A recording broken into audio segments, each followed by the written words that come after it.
Good evening, everyone, and welcome to the biggest game in Sussex football. It's live from the American Express Community Stadium. It's Worthing versus Bognor Regis Town. It's the Rocks versus the Mackerel Men. It's got everything, and I'm Dean Kilford alongside the fabulous Ollie, Audis. Good evening, everybody, and what a night this should hope to be at the Amex this evening. It's going to be an unprecedented cup final, a local derby, one that's fiercely contested. We haven't seen this season, but of course these two teams did meet in the competition last year, back in the quarter-final, a game that was played in good spirits. It was a very successful season for Worthing. They overcame their rivals by 2-0 on that occasion. Worthing, the most successful club in this competition. Can you tell me how many competitions they've won? 21, Dean. The Big 21. Is that your age? just a little bit under, just a little bit under. Well, we'll be coming up with the team news very, very shortly, and we'll start with Worthing. In goal for them, a new face, William Tillman, making his first ever start for the Mackerel Men. Number 2 will be Joel Colbrand. Number 4, Kane Wills. Number 5, Aaron Racine. Number 7, David Radari. Number 10, goal-scoring machine, Ollie Pearce. Number 11, Jesse Starkey. Number 12, Joe Rye. Number 14, James Beresford. Number 16, Ibi Akambi. And number 17, Reese Miles Meekums. The subs for Worthing this evening: Liam Vincent, Daniel Bowery, Alex Parsons, Mohamed Darbury and Mo Jammer. For Bognor Regis Town, in goal for them will be Matt Rowley. Number 2, Josh Dockerell. Number 3, Joe Rabbits. Number 4, Calvin Davies. Number 5, Cameron Black. Number 6, Craig Robson. Number 7, Captain Harvey White. Number 8, Sam Dequois. Number 9, goal-scoring machine, Nathan Odekanyero. Number 10, Dan Gifford. Number 11, Alfie Bridgman. And the subs for Bognor Regis Town: Joshua McCormick, Isaac Oliniyan, Walter Figuera, Danny Howick and Tom Chaley. Two strong-looking lineups for the two teams, Ollie. What do you make of that?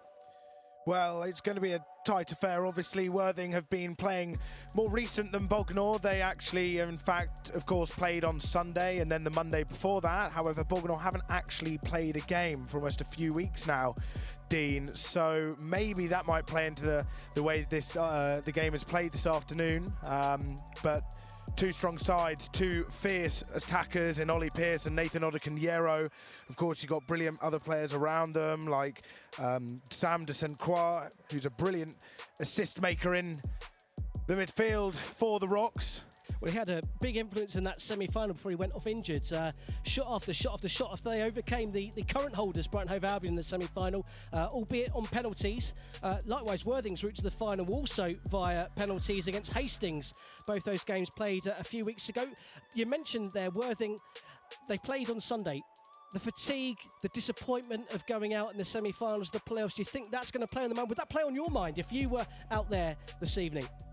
Potentially, but I feel the atmosphere and the occasion this afternoon will definitely just get the motivation back up. I was reading before the game on Joel Colbrand and the little piece Sussex County FA did on him, and he was saying how it's been such a brilliant season last season when they obviously came top with the amount of points they got on the record, that they didn't really know what to expect going into this season. And then to end up coming fourth in when it's their highest position before that in the league below, it'd be hard to see their motivation levels drop. And they said it's still high, and the mood in the camp is still very much there, and it's not been diminished at all after that disappointing result to Oxford City.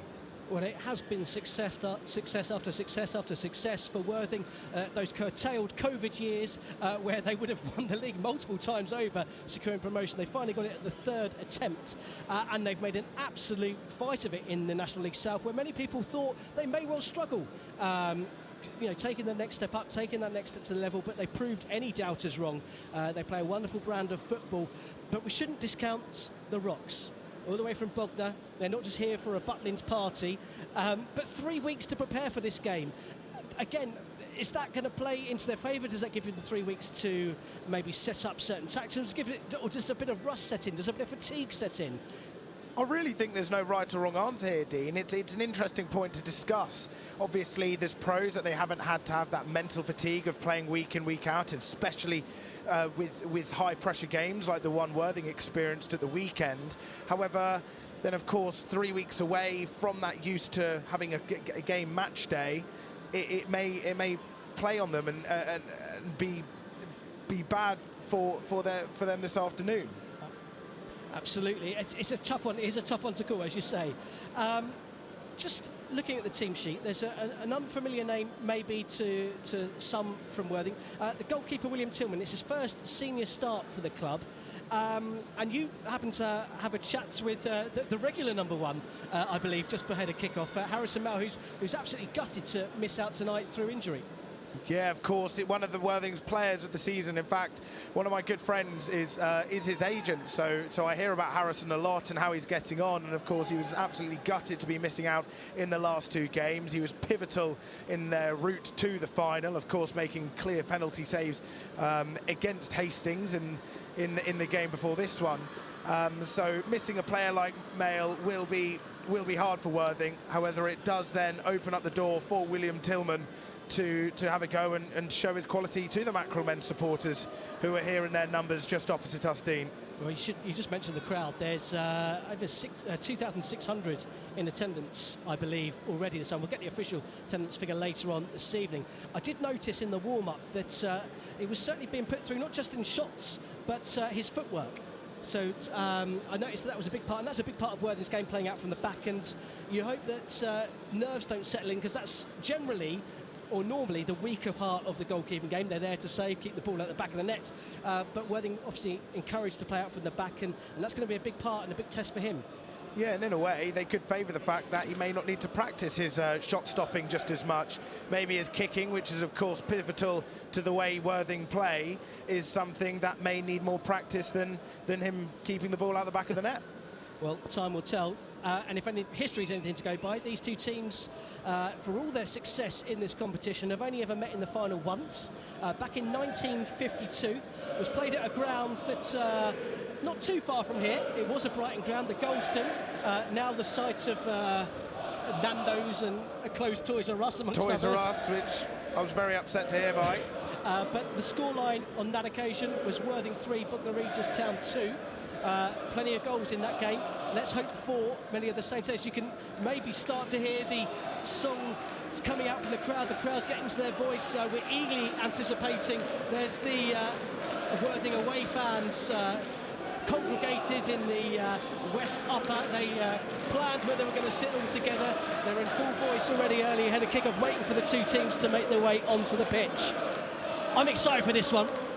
I'm telling you, I take it you are too as well, Ollie. Absolutely, Dean. I think what a fixture to have in this final. Two bitter rivals between Worthing and Bognor. When I was at Lewis this season, I would hear when Bognor came down, constant chants about Worthing. Of course, we hope the respect stays here for this evening and throughout the game, but it still does add needle to this game, which I feel you need in a final. It's something that really does provide atmosphere and just brings that edge to the fixture, and I think it's a brilliant game to have at this level. I think absolutely you're right there. A competition that's in recent years been dominated by the host for this evening, Brighton Hove Albion. Their under 23 teams have won 4 of the previous 5 cup fixtures, which you would then think that they are the dominant team in this competition, but of course it's not. It is Worthing with their 21 victories. We should mention that the 1 in the 5 that wasn't Brighton Hove Albion were Bognor Regis Town. A game that we covered a couple of years ago before COVID hit. A game against Hastings. I think it was Hastings. No, Burgess Hill Town. I was there. I commentated on the game myself. I forgot the team they played. They won in extra time. Tuck came off the bench to score the winner on that occasion. There'll be no extra time this evening. Straight to penalties. There's a change to the format this season, and one that I think is a beneficial one.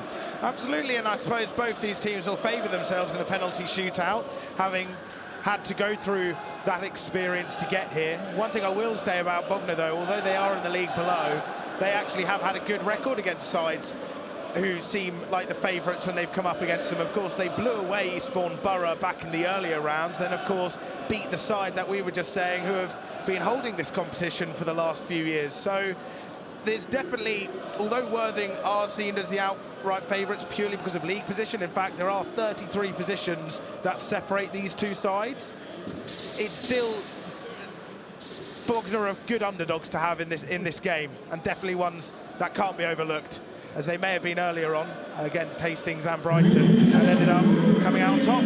So here we go, Dean. I agree, yeah. There's no way that Bognor were going to underestimate Worthing in the same way that Worthing aren't going to underestimate Bognor as the teams make their way out to the pitch. And you can hear the excitement, you can hear the anticipation.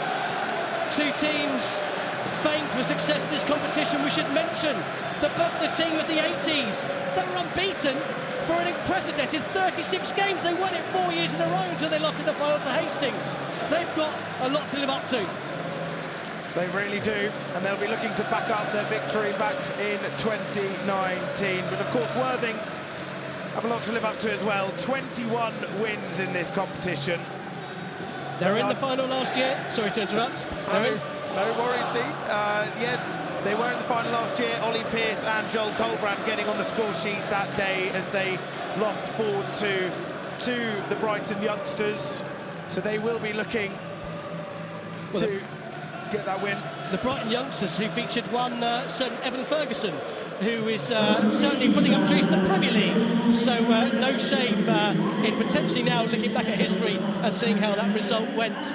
But today it's all about the team from the National League South. It's all about the team from the Isthmian Premier League. It's all about the two best teams in Sussex in terms of this competition. It's Worthing versus Bognor Regis Town, and they're now going to be presented to the chairman of the Sussex County FA. And it's a big, big honour for John Edwards, the deputy chairman, as he will meet the players and go for that traditional handshakes. We should give a special mention, of course, to the referee, Adrian Harris. It's just a reward for him and the assistants, Redmond, Egan, Paddy O'Reilly, Daniel Austin and David Jackson. For these, this is the pinnacle for their career in this county, to be selected for the showpiece event, to be selected for the occasion that is the County Cup final, the Sussex County Cup final. We're just having a quick recap of the teams in case you missed it. We'll start with Worthing. William Tilburn in goal. It'll be Colbrand, Wills, Racine, Radari, Pearce, Starkey, Wright, Beresford, Akambi and Miles Meekums. A pretty formidable looking 11, a strong looking 11 for them. On the bench for them, Vincent, Barry, Parsons, Dubry and Jammer. Plenty of firepower on the bench should they need it. For Bognor Regis Town, just a quick recap of their lineup. Rowley in goal for them, Dockrell, Rabbits, Davies, Black, Robson, White, De Croix, Odecanero, Gibbon and Bridgman. 4-3-3 is how we think they're going to line up this evening. McCormick, Olinian, Figuera, Howick and Shaley on the bench for them.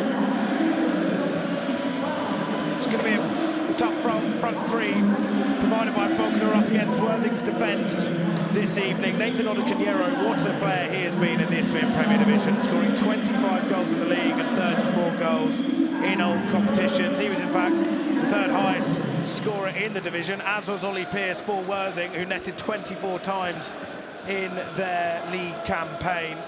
So plenty of attacking power on the pitch this evening. Plenty for the back lines to think about too, Dean. Yeah, goals look to be on the agenda when we look at the starting 11s of both teams, and we wouldn't want anything less. Repeat of that 3-2, if not more. I'll take 5 goals today. Well, just ahead of kick-off, there will be a minute's applause due to the sad passing in recent weeks of the Sussex County chairman, Matthew Major, and also the president of the Sussex FA, Les Campster, who passed away sadly 2 weeks before his 100th birthday. There will be a minute's applause just ahead of kick-off. We're now going through the formalities of the coin toss and the captain's handshakes. Is there an early advantage? There's no home side and away side necessarily. Kick-off first, kick-off seconds. What would you prefer? I think kick-off second. Get the bad bit out of the way and then have the advantage coming to you after. That's just my personal opinion, Dean. Like I said, no right or wrong answer, no real advantage. When I was walking on the pitch line, you don't realise how much of a carpet it is until you're really up there. It generally looks like you're shopping for carpets. It is that smooth. Doesn't even look like a blade of grass. It's a brilliant surface, and one these two sides will absolutely cherish playing on. It may even have an impact on the way they play. As bizarre as it sounds, they won't be used to playing on this kind of surface week in, week out. Maybe the ball will travel quicker than they're used to. but it's definitely something to consider. But I'm sure they won't have any complaints playing on this top-quality pitch, Dean. I love the fact that you refer to it as a carpet you'd find in a carpet showroom. Worthing, of course, they've got their 4G pitch, and a couple of seasons ago, whilst they had some work done to that, Bognor actually played host to Worthing a couple of years ago. So just a little interesting fact between the two teams. There is a lot of love. There's also a lot of love lost, and we're going to find out very, very shortly which team is going to come out on top. As we just hearing the announcement, we're waiting for the Bognor players who are currently huddled in. One final team talk between the players, one final bit of motivation. We will get that minute's applause. The Worthing fans in full voice, the Bognor fans in full voice. It looks, as you can see in the crowd, they're in complete opposite corners. It's like they've been segregated on purpose. And now we have the minute's applause for the Sussex FA chairman, Matthew Major, and the president of the Sussex FA, Les Kempster, both sadly passed away in recent weeks. Matthew Major battling his fight against cancer for a large period of the last couple of years. We thought that he'd overcome that battle, but sadly lost it just a couple of weeks ago. And Les Kempster, been president since 2012, has dedicated his life to football, and particularly in Sussex, where in 2017 he was awarded and presented with the Outstanding Contribution to Community Football Award. Both sadly missed and both deservedly respected here this evening. Absolutely, it's nice to see the Sussex fans and all those associated with the FA really showing their appreciation to three huge figures in this county's football federation. Well, that's the last of the formalities. It's now game time. It's Worthing versus Bognor Regis Town. Worthing will be kicking off from right to left as we look up. The sound really picking up, and as you were just saying before that minute's applause, it's interesting. I feel you've got all the calm sitters potentially in the middle, just either side of the dugout, and then maybe the more fiercer rivals on the opposite sides where there's direct communication between the two. It's quite a nice blend of football fandom that's witnessed in this country. Well, there we go. Pearce has got us underway, and it's looking like that back three as we expected. So three centre-backs for Worthing. It looks to only be two up top as we line up in the initial stage. 4-4-2, it looks like Bognor Regis are playing. Although it's difficult to tell if Davies is sitting in as a sort of 4-1-3-2 formation. We'll keep an eye on that. Early touch for Rye, and now Tillman big getting night involved. For Tillman. Sorry, Dean. Big night for the youngster, coming in with the stands around him. They'll feel like they could swallow him up. Rye with a purposeful run as Worthing enjoying the early possession but looking to penetrate. Bognor just holding them at bay, allowing Worthing just to keep the ball at the back, but the press is starting to come, and Will's just forced into a risky one, and Tillman was practicing that footwork, as we said, ahead of kick-off, and he's been called into action early on here. And already it looked like just there, as Worthing were playing it to the left of their defence, you had Audis, Kilford and Bridgman all kind of tripling up on the Worthing defender. Here we go again, that front three. Little flick round the corner from Starkey.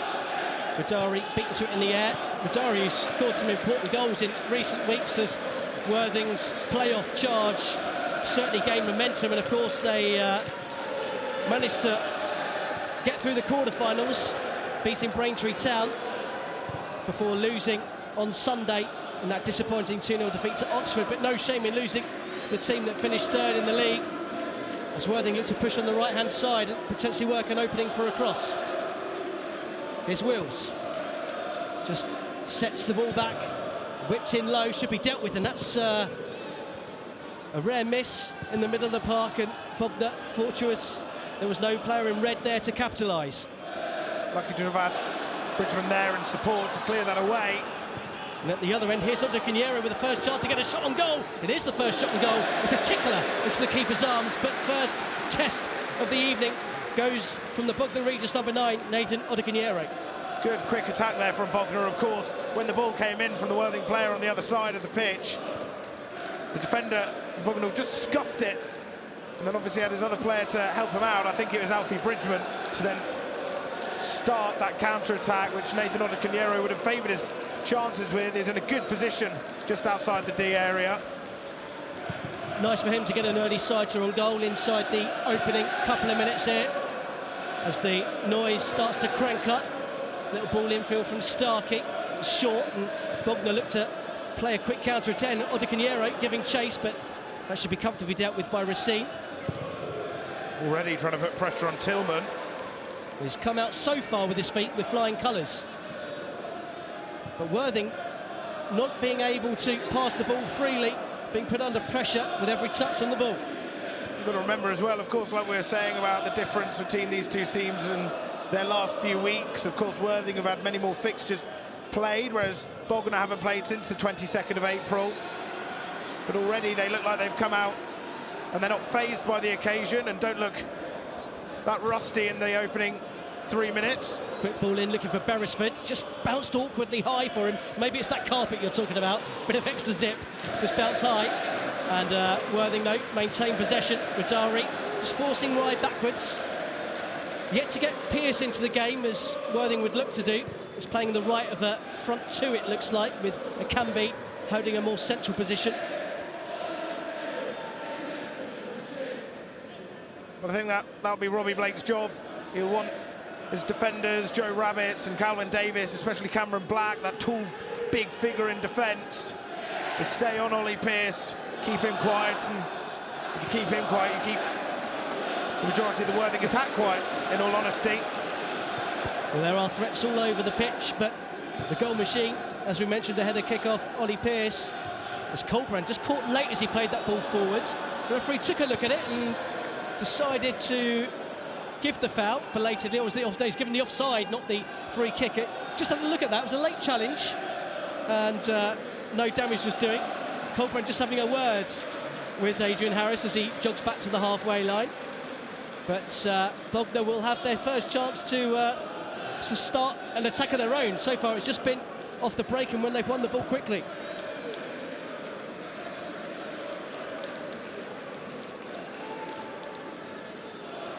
They're not pushing too many bodies forwards at Bognor. Just Gifford's in the centre, and that's where the ball's gone.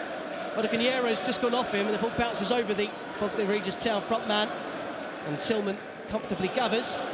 I think that's how they might try and set up this evening under Robbie Blake, playing Gifford being the target man, playing that target role, and then Odikanyero just running off him and playing off Dan Gifford. That's risky there from Tillman. Just a little bit risky from Tillman. Odikanyero, with his long legs, he just wondered if he could just stretch one out, and he might have got a touch on that, but Worthing have pulsed their way through, and here's a chance for Pearce, who's bundled off. The referee plays play on. Didn't see anything in that. No, it didn't seem that to be the case. I think it was the number 6, Craig Robson. He was just using his strength, in all honesty, and his physicality, and it was too much. Well, that's a loose pass, and Pearce immediately involved again. Starkey switches out to Colbrand. Colbrand, who's been a big part of this Worthing team over the last few seasons. Just asked a bit of him there, but there's Kane Wills, who's been the heart of this team in midfield since his return from Eastbourne Borough.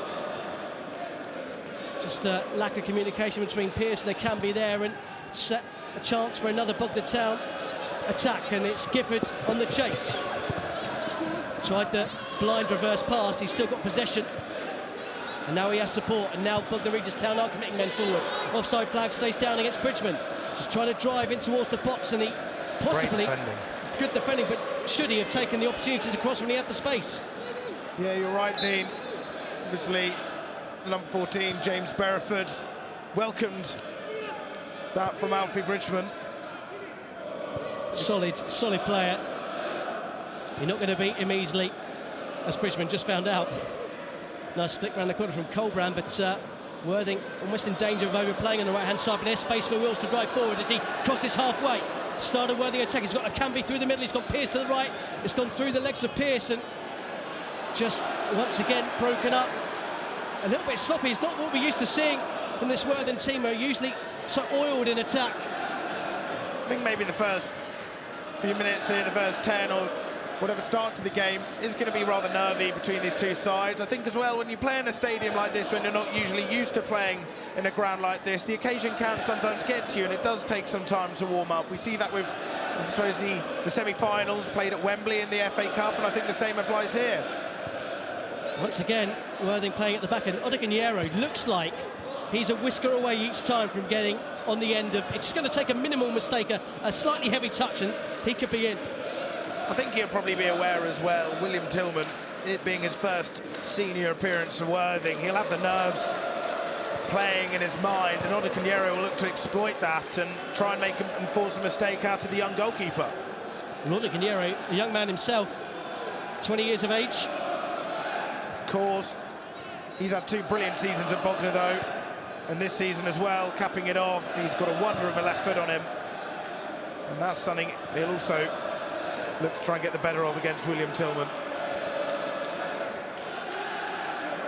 Colbrand trying to search one up the line, just sails out of play in front of those Bognor fans on the far side. It's hard to tell who's winning the singing contest at the moment. Both teams giving as good as they're getting in that context of the field as it is on the field itself. Still Worthing 0, Bognor Regis Town 0. It's an important touch from Davies, just cushioned it down. It was an awkward one to deal with, and now Bognor have had joy on this near side, and Odegaard looks to give chase. Good covering from right. I think he was trying to find Odegaard there, but I think Bridgman actually was in more room and maybe would have been the better pass to play it to the Worthing centre-back. It does look strong challenge there, and that decision's gone Bognor's way as well, and rightfully so. Colbrand caught in possession. Ball came off the Worthing man last. Bognor have probably started the brighter of the two teams, I would say, in this opening 10 minutes. Mostly getting joy on this right-hand side. Bridgman, Odegaard and Gifford between them interchanging, finding the space on the break. Only the one shot to speak about, that Odegaard effort from the edge of the area. Well, they look confident so far, Bognor. They're taking the game to Worthing in the opening 10 minutes, and that's exactly what they did against Brighton in the semi-final. Oh, and it's just heated up a little bit there. Akambi didn't like that challenge, and needs to be ill-advised to keep his hands down and not get involved in any handbags, as I was going to describe it. Well, like we said, there's going to be plenty of needle between these two sides. I think the fans as well will pick that up. It'll get into the players' heads, and it'll make them want this even more and have those bragging rights against two big rivals at this level. Absolutely, bragging rights, not just what's at stake. We've got the big prize at the end of the Sussex Senior Cup to think about, as well, as that's another uncharacteristic overhit ball. Worthing players just struggling to find their range with their long balls and long passes in the opening exchange of this one, which certainly will make Robbie Blake a happy man. Absolutely, especially if he can keep quiet. Ollie Pearce, so far he's been out of the game. I think Bognor, though, when they've gone forwards, they've looked to try and get Odegaard on the ball. Obviously, he's a very quick player, but sometimes you don't always want to keep on going to that same play. You do want to have a bit of dynamism about you and the ability to have different methods of playing and not just rely on that sole attacker. White there battling for midfield, but it's the Worthing man, Jesse Starkey, who comes away with it. He's got support to his left, instead he switches it to the right-hand side. There's Pearce coming inside, trying to find the feet of Akambi. Good defending, sliding in. And now Bognor look to break again, and there's plenty of space with the ball forward through. Driving towards goal, support this near side. Is that a foul on the edge? It is. Referee gives it. Colbrand absolutely furious, but Gifford driving forwards, just got a little clip there. Yes, it did look like a foul. He had two red shirts on him. But once again, Bognor breaking very similar to the way they did in the first start of the match. We'll just see again here, Gifford just cutting in between. Did go over a little bit easily, but he knew the foul was there, especially having those two Worthing players around him in Colbrand and Will. So he was looking for it, which we do see a lot in football these days, looking for the foul, and now he's got his team a brilliant opportunity from shooting distance. Well, Calvin Davies has taken up the free kick duties. Sam de Croix originally grabbed the ball and was politely asked to move on. So Calvin Davies with a real opportunity. It's certainly quite a tall looking Worthing lined up with the draft excluder. underneath. It's Davies driving for the corner. It's just past the post. Bognor Regis Town going very close to taking the lead here. Tillman had to be fully stretched there. I don't know whether he had that covered or not. Have a look at the replay here.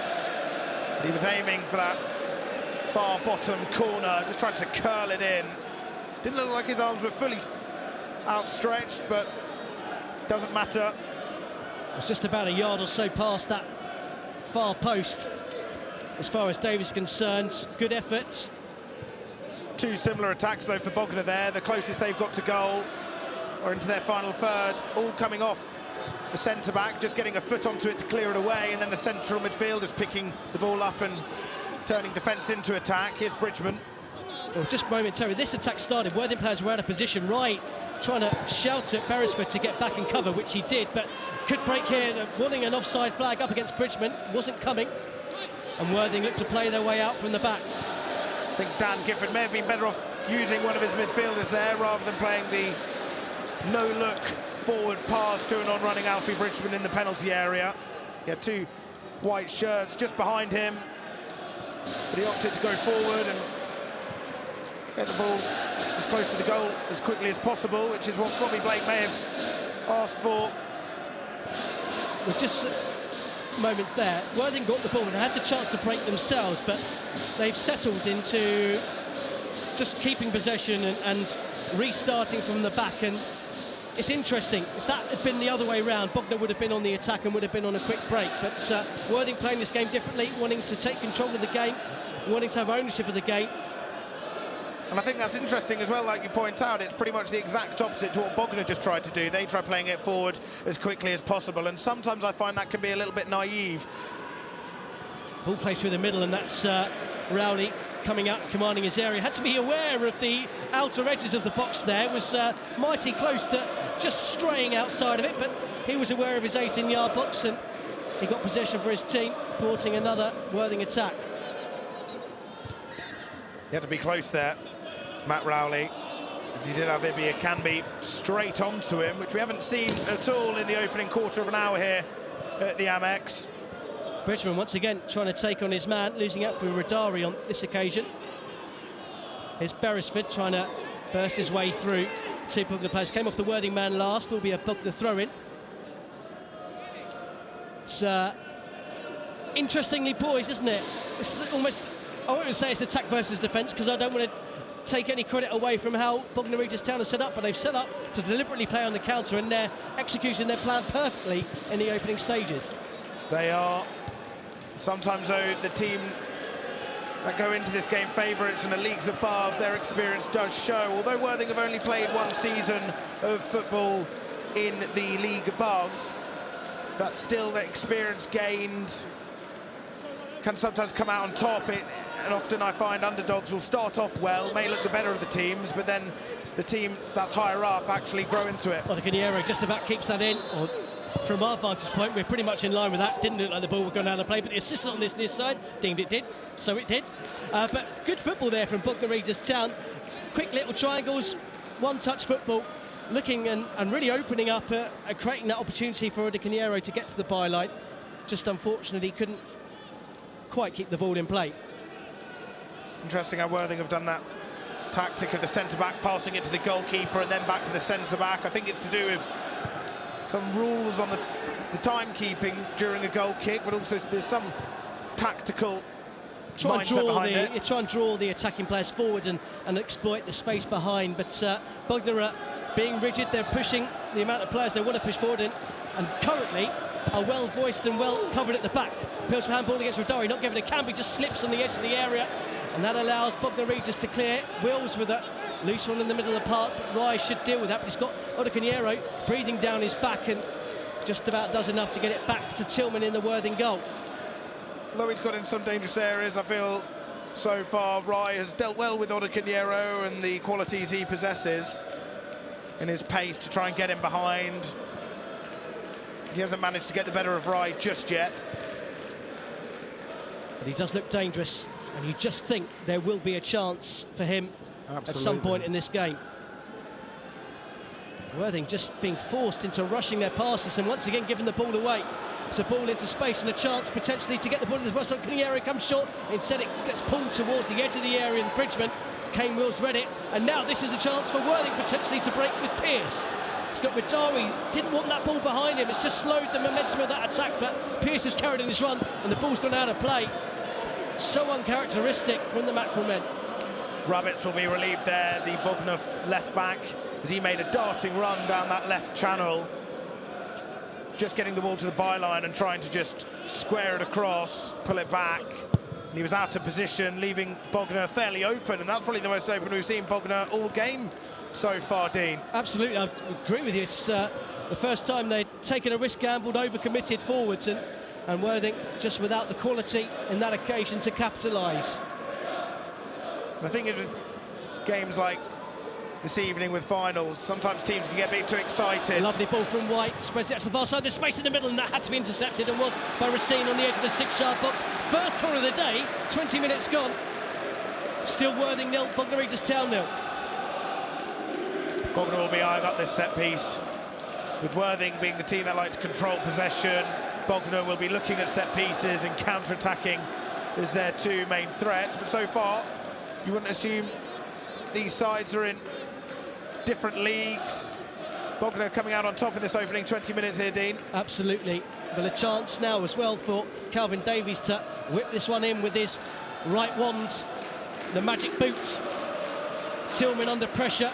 He's got Gifford standing underneath, and it is whipped towards that back post, headed back across goal, and appeals for a corner. Assistant's given a goal kick. It was the centre-back, Craig Robson, who got his head on it, couldn't quite direct it back across goal. A wasted opportunity to put pressure on Tillman. Well, I'm sure they'd have been working on those tactics for weeks under Robbie Blake after the season ended at the end of April. They're obviously trying to go potentially for that deep corner, head it across goal, and hope there's a player in the middle to just head it home. But it didn't work that time. I think it was still a little bit too deep and went too far to the byline. Free kick given there against Davies. It's taken quickly, too quickly. Camby misread the pass. Bognor Regis Town with Dequois. Lovely quick one-touch passing again. There's Dockerel looking to play one for Caniero. He's beaten to it by Rye, but the ball breaks for Bridgman, and there's the space in behind with the centre-back forced up, and Racine once again using his experience to come across and cover. It was White coming through the midfield. It's trying to exploit that space. Caniero's causing all kinds of problems, pulling the centre-backs out of position.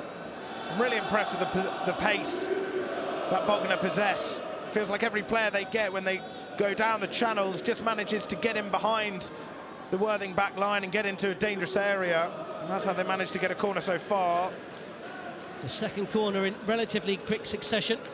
Once again, Calvin Davies with the double hand signal.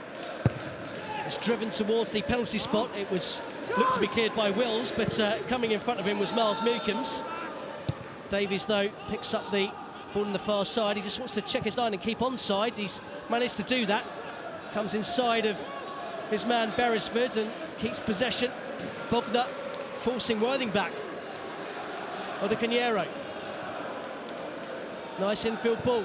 There's space on the backside. It comes off their centre back, and a chance there. The keeper was beaten to it. It's been given a free kick. I can't quite see Maybe what for. High foot in there. It was Great play Robson. from, great play from Bognor there, though, Dean. Robson again gets the head across. Free kick there given against Cameron Black. Not really too much in that. He was going for the ball, keeper coming out, but always in this situation, the rule, the land of the light, falls with the goalkeepers. Yeah, just trying to get his foot to ball, unable to, and getting the goalkeeper instead. And although there was no intention there, it's still given as a foul. But so far, what I'm really impressed with in Bognor as we approach half-time of this first half is the fact that they've all got their roles, they've all got their duties, and know exactly what they're doing. It's like just after that corner when it got headed away, when it was played in by Calvin Davies, they managed to get it straight back out onto the wing, and they know where each of their other players are, and there's a great cohesion there so far that we're witnessing, Dean. Absolutely, and just off the ball there and off our screen, Kane Wills, the Worthing number 4, using his leadership skills to rally the troops to just find another level, find another gear from this Worthing team, who are taking an extra touch, who are looking just a little bit off the pace, a little bit under what we're used to expecting from this team. Maybe the occasion, maybe the good pressure and the good work of this Bognor Regis team, maybe fatigue, maybe a combination of all of them. But midway through the first half, as you rightly said, it's certainly advantage Bognor Regis Town as they look to get the outside. That's a push in the back there, and that's a free kick, and that just thwarts that potential chance. Dan Gifford's being a little bit overzealous with the challenge. I think as well what you're saying, Dean, a combination of either the Bognor pressure, but I think as well they could be a little bit hungover from their time on Sunday, their defeat to Oxford. When you're that close to getting to a playoff final, it can take it out of you. It's hard not to think about the National League being there, and what a step up that would have been, back-to-back promotions, and that idea may have entered their heads. Of course, their manager Adam Hinchelwood would have tried to keep them calm and collected. They're a bunch of professionals at the end of the day, but... Well, everything ahead of the game has been about their focus on this game. Everything has been about their want to finish the season on a high. Miles Meekham's doing really well under pressure there. Two Bognor players putting real pressure on the Worthing wide man, and there's a bit of space for Wills to turn on the halfway line. Wide's the challenge of Davies. Referee waves advantage, and here's Colbrand. Worthing have possession in Bognor Regis territory, and as soon as I say that, Miles Meekham's is forced to pass the ball back again. Worthing looking to push through the lines. Wills turns. There's this bit of space. Good work there from Wills. Every time he's got on the ball, he knows what he's doing. Moves into that space, just finds that little bit of the little bit of space there is in between the lines, pulls away from his man, always wanting the ball, always open to receive the pass. And there he is again, and there's no one around him. He always seems to find himself 5-6 yards away from any opposing player. It just allows to give him time to think and make the right pass. And now another slip there, sorry. Bridgman on that occasion. That's not the first time. It's a couple of players have slipped on the turf. We did have that bit of rain. We've had the sunshine for the majority of the day. And then as we arrived at the stadium, the heavens opened. We wondered whether it was our luck for this evening, but it dried up, but maybe we're seeing a bit of the effects of that. I reckon we are, although the sun has come out and it's ended up being a lovely evening here in Sussex above the Amex. However, I do think the rain from the earlier weather has just settled down on the pitch, and probably making things slightly more difficult for these players. But Worthing looked to be enjoying their most comfortable spell of possession in the opening 25 minutes, which we've witnessed so far. And Kane Wills is right in the heart of it. He is, and he's just filling at the back. They're just rotating position as right. Gets it out to the left-hand side. It's Beresford looking to go on the outside. Then once again a slip. Now it's a cross coming in. The keeper so safe hands. It was a real thumping challenge coming from the far side. Not sure who. I think it was Radari coming in from that right-hand side, just catching Rowley, who did well to hold on to the ball. It would have been a free kick, I'm pretty sure, had he not managed to hold on to the ball. Well, McCambie was there as well. It looked like he was begging to be hit home just after he dropped it, but he did well, Matt Rowley, to claw it back and keep it in possession for Bognor. But I think Alfie Bridgman might need to change his boots at half-time. That's a couple of slips so far. Might make him a little bit more tentative to run and go in on a player, having that at the back of your mind. Well, there was a red card in this fixture last season. Worthing reduced to 10 just before the end, as I look to see if there's a free kick given. The ironic cheers of the Bognor fans, feeling that they've got a decision finally going their way. But I think the referee, to be fair, Adrian Harris, has called this pretty much down the line. Very fair. Two teams is allowed a lot to go. Absolutely, Dean. There's been no controversial decisions as of yet. And of course, the only one was when Tillman was just clipped by Calvin Davis, but you can see why that was given. So adjudicating has been spot on so far in this game full of tension. Once again, Radari just losing out. So Radari's just taken up that central striking role momentarily. Cambie's gone to the left and Pearce to the right. This Bognor attack on this near side has just been thwarted. Wills, and here goes Starkey looking to release another attack. He goes down. Bognor carry on with the ball. Black across, and Robson under pressure, gets it to Rowley. Black just having to stretch out there to get the ball to his centre-back colleague.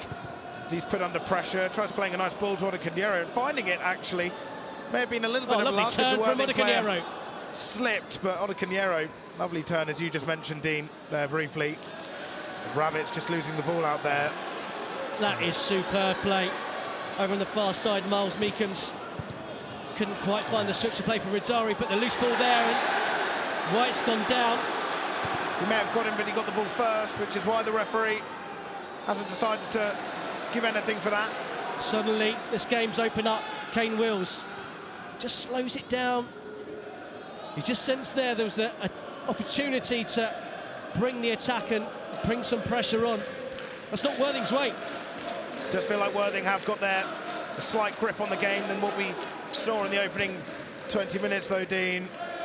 They've certainly settled, I wouldn't say nerves, because I don't think they probably, well, all players have nerves for big games, but yeah, they've certainly settled the opening jitters, let's call them.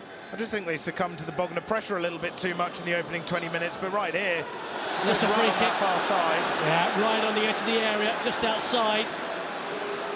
Bognor will start to realise that Worthing are getting more into this game. They're trying to play the ball down the wings. Miles Meekham's getting involved, a Worthing starlets, and a couple of dribbles he's had now. On that occasion, he was brought down. White's getting involved in the conversation. Pearce always there in the ref's ear for Worthing. Just see that challenge again, lovely turn on the outside from Miles Meekham's, just cuts inside of Robson, driving to the area. And Robson goes for a nibble. There wasn't too much in that, to be fair. I'll be honest, on second Dean, glance. looking at that replay, there looks like there was barely anything in that. And once again, we did see a player just looking for the foul, just like the Bognor player did earlier on in the game. Let's call that 1-1 in terms of dubious free kicks on the edge of the area. Absolutely, but just before that, the play, great footwork, and it's a ball Miles in. Meekham's! Oh! Some of the crowd thought that was in. I thought that was in, Dean. It was looking like it was begging to just ripple that left side netting. Just went past the post when it looked like it was going to clip inside. And he was looking for it. You can see in his eyes, he's got one thought in his mind, is to go for goal. Brilliant strike. Just tries curling it. With And his it actually side came foot. off the head of Rye into the side of the post. Unlucky there, Worthing. Like we're saying, they really have started to get their foot on this game. So Rye with an effort off the post, Worthing's first attack of the evening, and we are nearly half an hour into this game. Probably have got the closest out of both teams now. After that early onslaught of Bognor pressure. Bognor is still the only player with a shot on target. A trickler into Tillman's arms. Davies with a free kick that just went past the post. And there's Rye's header just into the side of the outside of the post. Half an hour gone here at the American Express Community Stadium. Worthing 0, Bognor Regis Town 0. It's the Sussex Senior Cup Final, the biggest game in Sussex football, the showpiece of the Sussex football calendar. And really, Worthing now starting to show their superiority, their league dominance on this game. But it's certainly not a one-sided game. It's a very evenly matched team, and one that can still go either way as Bognor look to hit on their attack. Once again, Kilford tried to use his physicality, but on that occasion, there was no room at the end. Rye showing his strength to thwart the Bognor striker. It's a quick back line there for Worthing. Great track backing. Backtracking there by the Worthing defender. And Odignier is in space. It's offside. He's been offside a couple of times this game so far in the opening half an hour. Just there, the serious run. Harvey White made the challenge in the middle of the park, just catching Beresford unaware. And Odignier just got himself a foot past the back line. You could say good defending or naive striking, naive positional play. Worthing are relieved either way. Still looking dangerous though, Odignier. And the players to his left and right, and Bridgman and Gifford are showing their pace, but they're up against a quick back line in Worthing. So it's a tight affair. Racine, with his experience, certainly brought the defensive line up another gear when he arrived at the club. One of the coaches for one of the youth teams as well, deeply ingrained within Worthing Football Club. And that's really what football at this level is about. It's about communities, it's about the fan base, it's about building a hub where there's great football, but also a great place to come and watch and congregate and enjoy life. Absolutely, and that's what I think is so pinnacle about this competition and all the county competitions up and down the country. It brings all the Sussex sides together, and although there can be plenty of needle in the 90 minutes, one thing people love about non-league is the ability to get together after the game, and you can have opposition fans talking about all things football and life. And it's a lovely atmosphere, and it's nice to have an opportunity for Sussex to come together and showcase their footballing talent. And we have one showpiece here this evening at the American Express Community Stadium. It's Worthing 0, Bognor Regis Town 0, 32 minutes gone. It's Racine, plays one on the outside, Colbrand. There's nothing forward ahead of them. Bognor, when they had the opportunity and the time to regroup, very organised, very hard to play through. They're living up to their nickname, the Rocks. With their rock-solid defence, only been tested mainly by that free kick taken just a few moments ago. Beresford there, just straying into an offside position.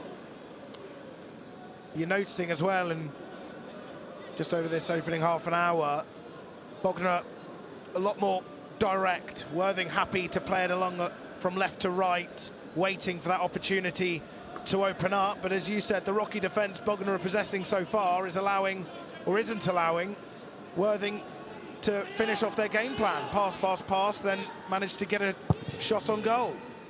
Well, Worthing yet to create an opportunity from open play, but Bognor might well do here. Lovely flick on, and Beresford's got on the outside. Ollie can set up for Gifford. He had to take a touch, this took him away from goal. Danger not over yet though. White's lurking at the back post. Wills has to get an important touch. Here's Dequois. Space on the far side for Bridgman if Bognor can switch play. Instead it's gone into the feet of Gifford, who looks to turn on the edge and get a shot away. Does get a shot, takes a deflection, just past the post. So close. Deflected off Davies. It was the shot from... It was Bridgman with the shot. I can't remember now who had the shot. Wills got the head away, set back by Dequois. It was Davies. Brilliant work there, one-touch passing, lovely ball in. Gifford there with a shot, takes a deflection off of Rye. Calvin Davis with that fizzed pass in to Dan Gifford. And this is underneath the keeper. Tillman. He's fumbled in and it's cleared off the line. First real questions asked of the young Worthing goalkeeper. Starting to tense up here even more. Assistant referee's flag raised for offside, disappointingly, as that was a brilliant Bognor attack, Dean. Well, that's where I think the first corner was meant to be aimed, just underneath that far post. Brilliant delivery. Once again, Calvin Davies at the heart of it. Whips it in with real pace and venom. Just sneaking in. Keeper coming up, getting originally to the ball, but it comes to the back of Blacken. Bognor Regis Town have hit the woodwork themselves. They're getting the better of Worthing in terms of this pressure in the final third. Well, just when we thought Worthing were getting on top and becoming the dominant force, Bognor have come right back. The Rocks would have shaken the Mackerel men here as they look to do so now. Bridgman. Oh, just past the post again from Bridgman. How have they not scored? Had to score from there. What a chance that is for Bognor Regis Town. Odikanyera it was, being the defensive anchor in midfield, winning the ball high up. And once the ball broke to Bridgman on the edge of the tee, he took a touch to set himself. Rye went sliding. Tillman diving, full stretch to his right. But the ball past the post. Bognor Regis Town, another chance goes begging. Well, after the ball left his left foot, you really thought it was just going to ripple the net. It just goes past that left post. Alfie Bridgman will be wondering how on earth he hasn't scored this evening so far. Something you feel has to change if you're a team wearing red with a Mackerel, or maybe not, as there's a chance for Idari looking to get on the outside. Cross is blocked. Great block. And headed clear. Black, brilliant defending there as he finds Dockerell. Dockerell holds off two challenges, but eventually gives up possession. Wills across to Colbrand. It's got Miles Meekins on the outside. Colbrand once more. This game, you feel, is just about turning up a notch. Absolutely, Dean. Bognor really bringing the game to Worthing. They'll be frustrated now at the fact that they're not managing to contain them, but at the end of the day, it's still 0-0, and they'll know that they're not playing their best football. So the fact it still is 0-0 is something that Adam Hinchelwood and the players will be happy with. That'll be the positive they can take as we enter the last, or as we're now in the last 10 minutes here of the first half. Robbie Blake will be wondering how his side aren't a goal up yet, though. Some brilliant opportunities. 2 big opportunities in the last couple of minutes. The post off the back of Black, not that he knew much about it. And then that wonderful effort from Bridgman curling past the post. Another slip there, Harvey White just sliding over in the centre circle. And of course, just before that strike from Alfie Bridgman, it was Joe Rye slipping over, allowing Bridgman to have more of a target to shoot at. Absolutely, maybe the bootman will, or the bootmen or women will be getting their penny's worth and finding some longer studs. Maybe it can be, just trying to play it in behind there, just before the referee gives the foul Bognor's way. There's more good defending. I think it was Craig Robson there cutting out that pass. But from what I've seen in this Bognor back line, they know how to organise in a compact manner. They're stubborn with the tall figures of Black and Robson, especially Cameron Black. He's a big figurehead in that back line. Once again, Gifford wins the header. He's not the tallest man on the pitch, but he gets some height on his jump, and that's going to stay in play, and Gifford can give chase, and the offside flag goes up against. I wondered why he didn't lurch on that one straight away. He knew he was offside. You just wonder how the team talks for both managers are going to go. You sort of mentioned that before. Robbie Blake will be happy with his team. They've executed their plan so far, so good, but disappointed they haven't got the rewards for it, the fruits of a goal. And from Worthing's point of view, well, Adam Hinchelwood will go, what's going on? You know, how do we get our team back to playing the football that we know that they can play? And maybe that half-time is the break, the refreshment they need to shake that off. Absolutely. Robbie Blake will be thinking they don't want to end their game in the full 90, having rued these missed opportunities. But you do think with the team Worthing going into this game, they're the favourites, with them being in the league above. You can see obviously in the second half they come out of the break and they're deadly and they show their class.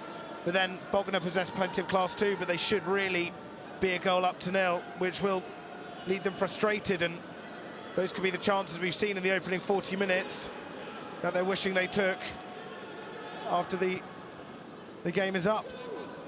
Well, Worthing once again patient, working it from right to left, and there's the run of Wills coming deep, and once again an overhit pass. Sees the ball sail straight out of play.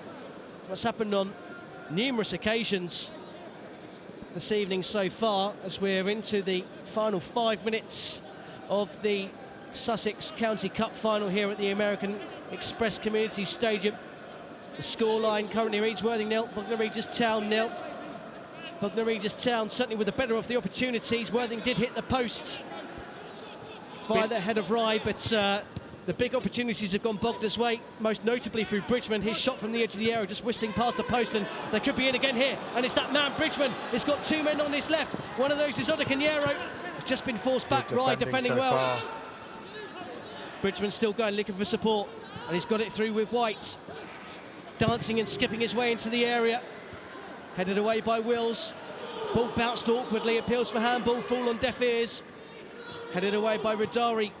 White picks up possession once more for Bognor Regis Town. That's lovely skill from Dockeril. Bognor Regis Town shot from the edge of the area, and that one's a tickler for the goalkeeper, Sam de Croix, with the efforts. I think he wanted to hit and hope that after you just saw Bridgman get it behind and have, there were 3 white shirts to Worthing's 2, and then the way Worthing just managed to get back and suffocate that Bognor attack was very impressive, and I suppose that's what made Sam de St. Croix's mind to think, do you know what, I'm just going to strike it at this debutant keeper. Maybe that's the only... He's only really had that one nervy moment from the corner. Everything else up until this point he's dealt with comfortably, both with the feet and the hands. Definitely, he's dealt with well. I don't think he's really been tested as of yet. Hasn't had to make any saves to his left or right. Both strikes that have come to him haven't come with the greatest amount of power to make him think, especially as they're straight to him. But still, nonetheless, I don't want to take away from what has so far been a perfectly acceptable debut from the youngster William Tillman. Worthing has got no forward outlets at all, and once again being forced all the way back. Just looking at how the players, the midfielders, are sticking with the runners, and almost at times making it a back five. It's just sitting in, and there's absolutely no space for Worthing to look to play into. As then they resort to the switch of play, the long ball, and that hasn't been successful so far. Trying to play that diagonal, but good defending there from Rabbits, just cut that out. But at the same time, the ball didn't have enough power on it, and it was destined to go to Rabbits' head rather than the Worthing wide man. So far, an entertaining, goalless game so far. I was just thinking, we promised goals at the start of this game. that's what we promised. Do you know what? I'll deal with entertainment. As long as that's there, which it has been so far, then we're happy. And Bridgman stayed on side, and he's got space to run forward again. He's got Gifford on the outside if he wants to use him. Odekaniera for the middle. He so sees Gifford, who looked to be offside to me. The flag stayed down. There's a free man in the back post. Gifford goes for goal when perhaps he should have gone for the cross. Dequoy was on the back post and completely free. And once again, Worthing playing themselves into trouble. And the ball's just gone out of play. Ironic cheers from the Worthing fans, but they know their team needs to improve in the second half. Absolutely, they'll be worried with the way Bognor have played so far.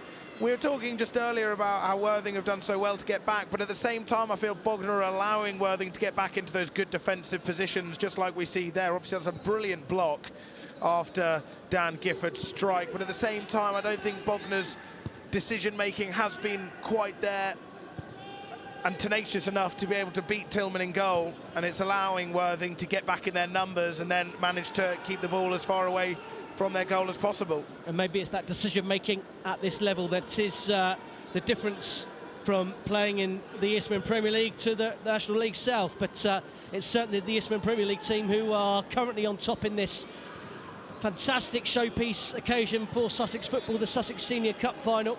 It's Beresford's challenge that blocked the shot from Gifford. And he's on the ball now. Lovely ball with the outside of his foot, and there's a potential chance for Starkey to come in. But once again, Bognor's defending has been nothing short of superb in the opening 44 minutes. And of course, like you were saying, maybe it's the decision-making, the difference between the Isthmian. The ball through. Odekaniera has got between the two defenders. The ball just bounces between his legs, but it's got Dequoy on the outside. He decides not to use it. Odekaniera pushed away by Tillman and hacked cleared by Rye. And that's quality from Tillman right there, diving down low to his left-hand side. We're just saying how Tillman hasn't really been tested, and so far he passed the test there after Odekaniera's lovely left-footed strike. But it's a wonderful ball. Brilliant Gifford ball. knew exactly where Odekaniera was, and Odekaniera dealt with the odd bouncing ball, got it out of his feet, worked the defenders, turned Racine on his left foot, strikes it, and there Tillman called into action.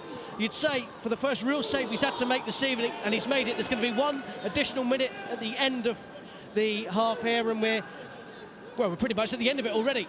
Absolutely, and looks like the last chance may fall to Odekaniera unless either side can conjure up something here. Well, Bognor Regis Town, certainly the team on the front foot, certainly the team will be frustrated that this half is going to finish level, and it is going to finish level. Adrian Harris blows the whistle as the two teams will regroup. The half-time score at the American Community Express Stadium is Worthing 0, Bognor Regis Town 0. That doesn't tell the story of this game so far. Chances after chances after chances for Bognor Regis Town. Not the game, not the way that we thought this game would line up. Absolutely, you did think it would be a bit more equal. Obviously, Bognor came out, they owned the first 20 minutes. Then Worthing did have a period around 5 to 10 minutes where they were controlling possession. You had Kane Wills plucking the strings in the heart of that midfield. But then Bognor came back out again for the final remaining 20 minutes of the first half. And they blew Worthing away in that first half, really. Although they haven't got on the score sheet, Bognor have definitely been the better of the two sides so far, and you can commend Robbie Blake's work. We did think it may be a hindrance, the fact that they haven't played for 3 or so weeks, but if anything, I think it goes the other way. Worthing may look tired, they look slower, They don't look as deadly attacking. We have seen that bits of quality. They have. The quality's been lacking. They're taking an extra touch. The decision-making hasn't been at the level that we're used to seeing from this team over the fantastic season they've had. And as we've stressed upon a few times, that potentially fatigue has played into that, perhaps the emotional fatigue of missing out on the playoff final. Only time will tell. There's another exciting 45 minutes to come in this one. It's just where we go from here. It's just what changed. You know, we look at the two benches. You know, we look at Parsons and Jammer potentially coming on Dabry for Worthing. For Bognor Regis Town, he wouldn't change a thing right now. They're executing their plan perfectly there, waiting for Worthing to come out, frustrating them when they go and receive possession, attacking quickly, breaking quickly, and looking dangerous. Absolutely, and you've got players on that Worthing bench that look to potentially come on and make the team better, which is what will worry Robbie Blake and his side at half-time. So they'll have to really focus on that when they get players on like Mo Jammer. So they've got stuff to worry about, Bognor, but you would not change a thing like you were saying in that first 45. But often, as we've seen in times before, obviously that doesn't have a bearing on how today's going to go or how the second half will go.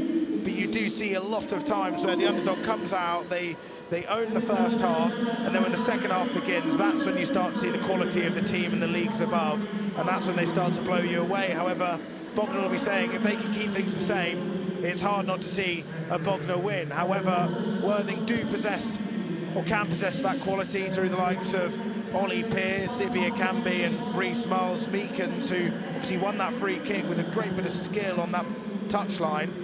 So they do possess those players to blow Bognor away. It's just whether the Bognor defence remains stubborn or not. Well, it's been amazing how quiet Ollie Pearce has been in this game. Of course, a player that once played for Bognor Regis Town. There's not many of them that have played for both sides of the divide, but he's won, and yeah, he's been kept very quiet by that Bognor Regis Town backline. Absolutely. I think that's down purely to the Bognor defence. Not down to Ollie Pearce. He hasn't been given any room to manoeuvre. He certainly hasn't. Well, we'll see how the second half lines up. The half-time score here at the American Community Express Stadium is Worthing 0, Bognor Regis Town 0. We'll see you very shortly for highlights of the first half and all the commentary from the second half.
The Worthing players already back out onto the pitch, and Bognor players following slightly behind. You wonder if there are going to be any half-time changes. It doesn't look to be as the players come out. I can't see anyone reading up on the sidelines.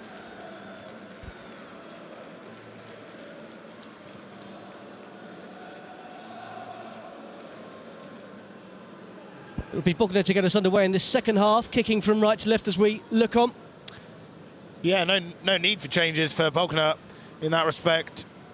Dean, Worthing on the other hand, they may just need to up the tempo. Well, they do need to up the tempo, and their passages of play as they try getting the ball forward. But obviously Bognor's stubborn defence is the reason why Worthing were unable to try and conjure up an opportunity. We can see their skipper Aaron Racine now still giving almost like a secondary team talk on the pitch ahead of kickoff, and a man of his experience, you're going to listen to him. Absolutely, and it's needed. Although Worthing weren't dreadful in that first half, they were definitely quiet, and you weren't expecting that from a side that have just finished in the playoffs, but you may be expecting it from a side that have just been playing a lot more than Bognor have. Well, here's one of the men that did light up the first half. Nathan Odekanyere is going to get us underway in the second half as Adrian Harris blows the whistle. The palpable excitement refills the seats here at the American Express Community Stadium as the second half gets underway. And immediately, Calvin Davis comes across and thwarts a Worthing early attack. Yeah, good cut out there. That does give away the throw-in. Bognor just allowing to reshape, regroup. They've been so organised, and just looking at the early settings of this second half, and it looks like Miles Meekham's and Beresford on the far, no, Rodari on the far side, on the other side, are really stretching play. They're literally standing on the bylines either side, looking to maybe open up a bit of space, try and draw some of those Bognor players out of position. Hugging the touchline is that new phrase at the moment, Dean. See it a lot at the higher level, where players will want to stretch out a stubborn defence as much as possible. However, that does allow for less space to be, or less players to marshal that middle area and keep control of the midfield. But Worthing are obviously changing some sort of plan, and it's needed after their quiet first half performance. Well, something that hasn't been quiet has been the crowd here at the American Express Community Stadium, and I can mention that 2,954 are in attendance here as Bognor are on the attack and an early cross to the near post, and once again that man Racine is there to head away in the corner of the 6-yard box. But first real opening attack of the second half, and it's gone Bognor's way again. Just like the first half, Rabbit's finding himself in some space on that left channel. As we were just saying, the Worthing players going out wide, didn't see any wide red shirts there, allowing Rabbits to have room to run into and win his side a corner, which they were rather dangerous from in the first half. Tillman was close to spilling it to a player in his own net. Well, that's a set piece that was obviously worked on but didn't quite come to fruition there. The short corner routine, Davies and St Croix not quite managing to bamboozle the Worthing back line. I just re-mentioned that crowd here tonight, quite an incredible 2,954 people here, and considering the amount of football that Worthing have played in recent weeks, that's an incredible number, and it looks a pretty even split between the two clubs as well. Absolutely, I think Worthing may just edge it, but still very equal nonetheless. And of course, both sets of ultras tucked away at the top of their corners in their respective ends. Sure, they've been giving it to each other. Almost on cue. Here they are, start singing the half-time pie and bovril. I'm sure that's all they were having. Has been digested, and they're back in full voice here at the American Express Community Stadium, where the scoreline reads Worthing 0, Bognor Regis Town 0. Bognor Regis Town certainly the team with the better showing in that first half. First set of slips there of the second half, Dean. Of course, we saw quite Wills a few wants it, in and the first half. Behind, looks for the early cross. Akambi was there lurking and waiting. Once again, dealt with and headed away by Blacken. That's an interesting play from Robson, gives it straight for Vidari. His shot blocked on the edge of the area. Good Bognor Regis Town guilty of overplaying. What a volley that is! Oh! So close to opening the scoring. That's all it needs. That's all it needs for Worthing to wake up and score and get themselves in the lead. What a strike that was. So close, I think. Beresford, unbelievable. The audacity to take a shot from that far out. Just whistled past the post. And already Worthing with a bigger opportunity in the second half than they had in the entirety of the first, and we're only 4 minutes into it. With the quality they have, being in the league above, that's all they need, one chance. Odocaniero beaten into it as Worthing maybe look to build upon that last attack.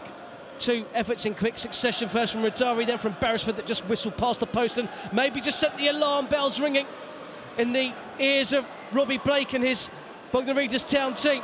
Lovely bit of play there, solo play. It was Beresford again. From Beresford. Well, that really will wake up the Bognor back line, although they've been good at headering the ball away and defending.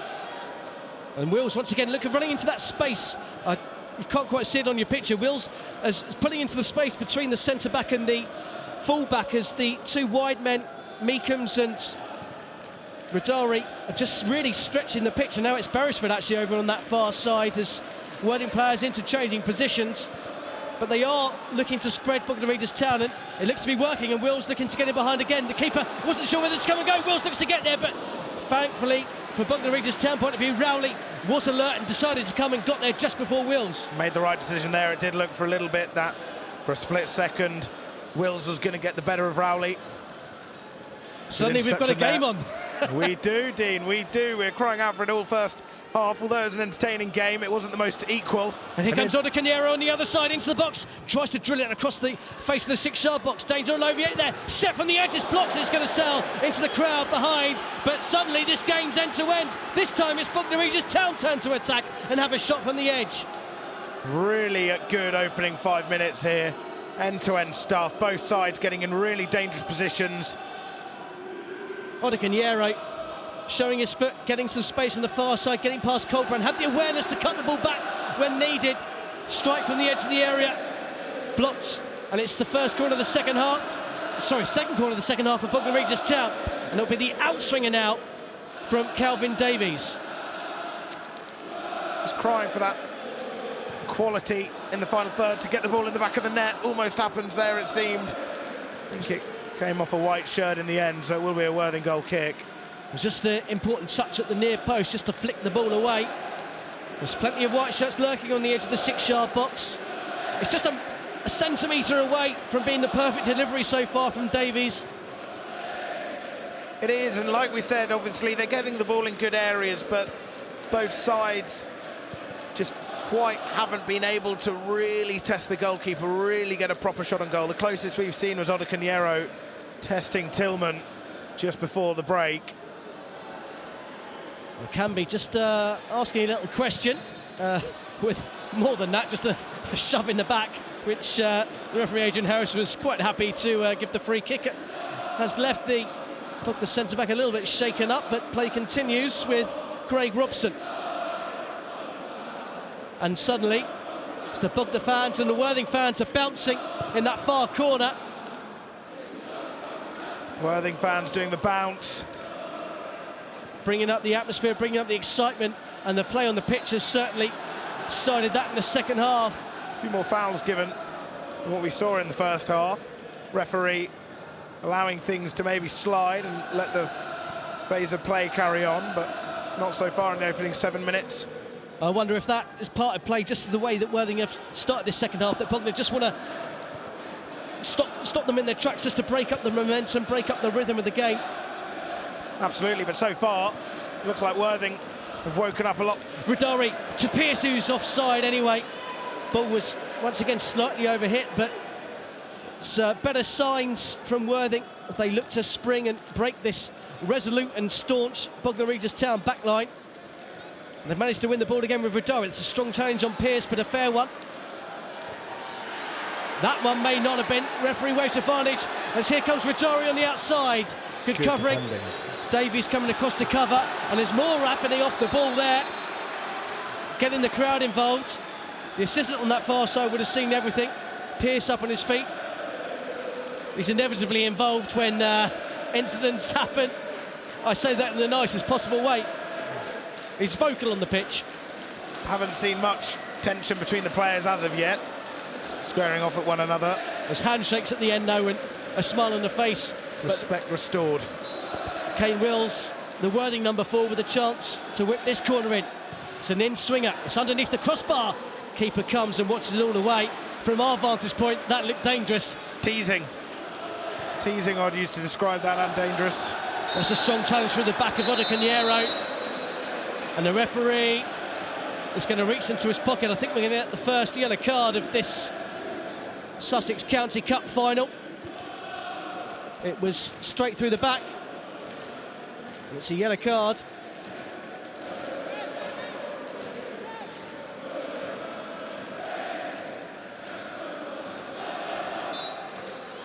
And it was Miles Meekham's the man who gets that yellow card.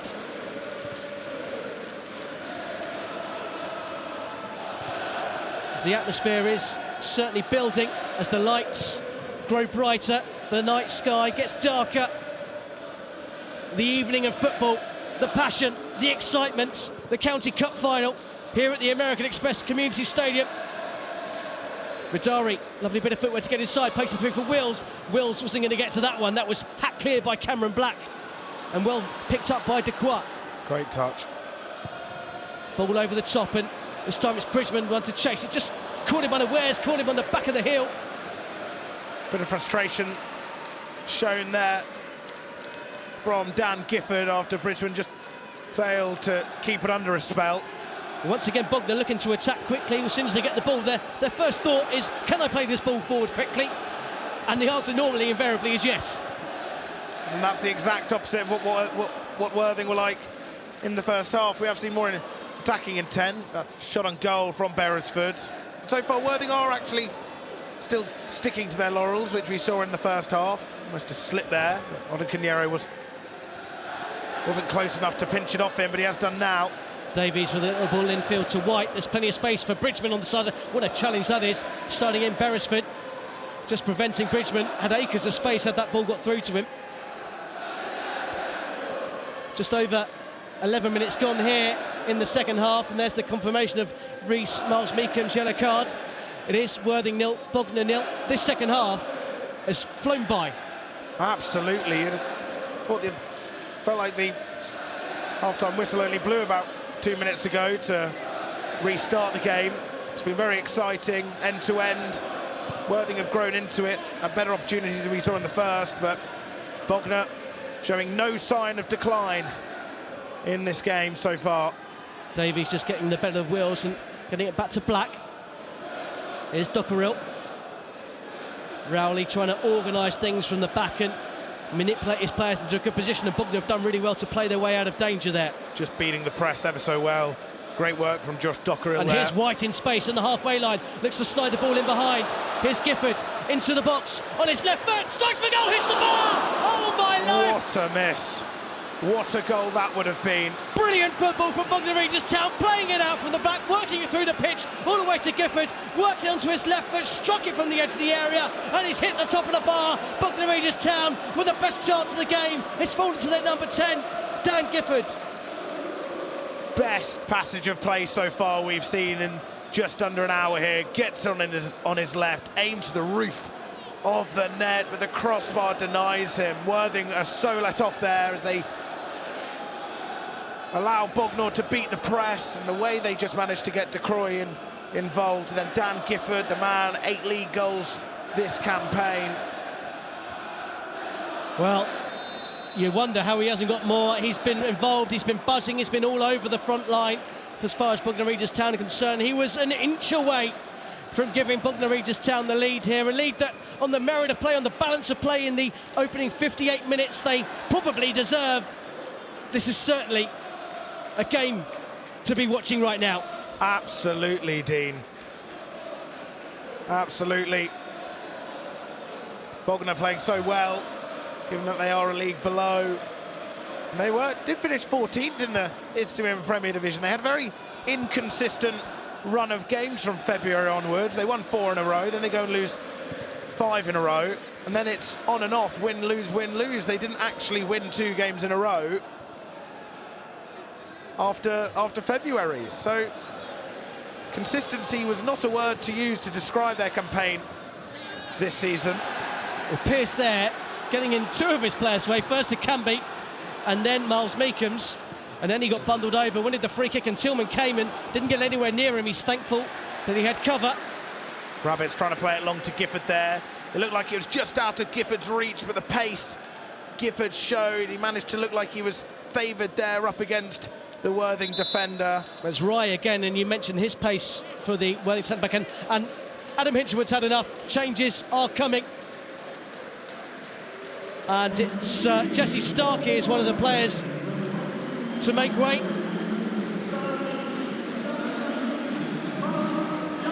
And Mo Jammer comes on to replace him. Not unexpected that he would make his way onto the pitch. And maybe a bit more surprisingly, Madari will make way.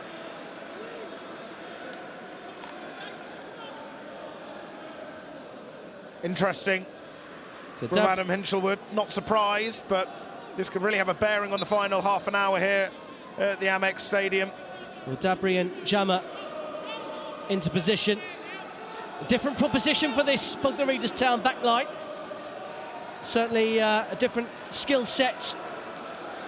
Pace, quickness, movement, and there, Tillman, there's appeals for a penalty, strong appeals for a penalty waved away. The Bognor fans over that side are furious. We'll need to see that again, but there's a strong challenge in the middle, and the referee gives a free kick. We're going to see a second yellow card. The Bognor players furious. They feel they should have had a penalty. We need to see a replay, but momentarily we need to clear up what exactly is going to go on here. I'm sure it's going to be a yellow and no more. This really just spiced things up a little, Dean. Well done to the referees, just calm down a potential firework of a situation. Absolutely, and a great run. I think it was Mo Jammer making the run, Dean. The substitute just come on, and it's a yellow card for, I think it's Harvey White that got the yellow card. Wasn't sure if he gave it to him or to Davies. Mo Jammer finding some space and just managing to look like he could have broken into that final third for Worthing. And it looked like he had to be fouled, really. He had no white shirts around him, so Harvey White took one for the team. Well, let's look at the possible penalty. The ball back to Tillman, tries to roll it into the feet of Wright. Wright beaten to the ball, and I tell you what, I've seen them given. Gifford went down, and Worthing could have no complaints if they're given a penalty. And there's Harvey White coming back in, no effort. Well, he did make an effort to play the ball, but went straight through the back of Jammer. Gives away free kick. There. Yellow card. Great footwork from Jammer. As Worthing go on the attack on the far side and win a corner. Suddenly, their crowds, who have been kept quiet for large parts of this one, and they are a very vocal crowd. Their fans have been kept quiet, but maybe this is the opportunity for them to come into full voice as Kane Wills goes over to take this corner. The big men up from the back, Racine, a danger man from set pieces, lining up just in front of the goalkeeper. He's teased Matt Rowley a couple of times with this right foot delivery. It's underneath the keeper again, and once again, Rowley deals with it well. He's been there, catching everything, confident, commanding, everything you want in a goalkeeper. But Mo Jammer here just spicing things up for Worthing. And this game suddenly added another bit of spice. It's gone from maybe a mild to a medium, if you're going on your peri-peri spices. Lemon and herb to medium barbecue, I'd say. Yeah, indeed. Fair enough. Yeah. That's enough of the analogies from an unnamed chain. Well, we should mention, if you want to get your games filmed, please feel free to DM your instant replay for a quote for their head of the next season. The best in the business at producing football in all levels of the game. Certainly, Dean. Brilliant company. As Worthing look to build an attack on the right-hand side, and that's a good little bit of football. You can see the subs have already made a difference. Yellow card. I don't know what I'm saying, yellow card, a free kick. I just got excited. I was just calling things out, yellow card. Free kick given, no more than that. Yeah, the substitutes have made it lively. Changed the dimension of the game now. Worthing look on the front foot. As Miles Meekham's with the ball back to the skipper, Aaron Racine. Suddenly the space closed up again as the ball's clipped into the channel. Clearance. Still able to keep it under his spell there. We'll see here Jammer causing all kinds of mayhem with his movement on this near side, and he's moved to want the throw in there. It's been ignored. Wills pulls away from his man.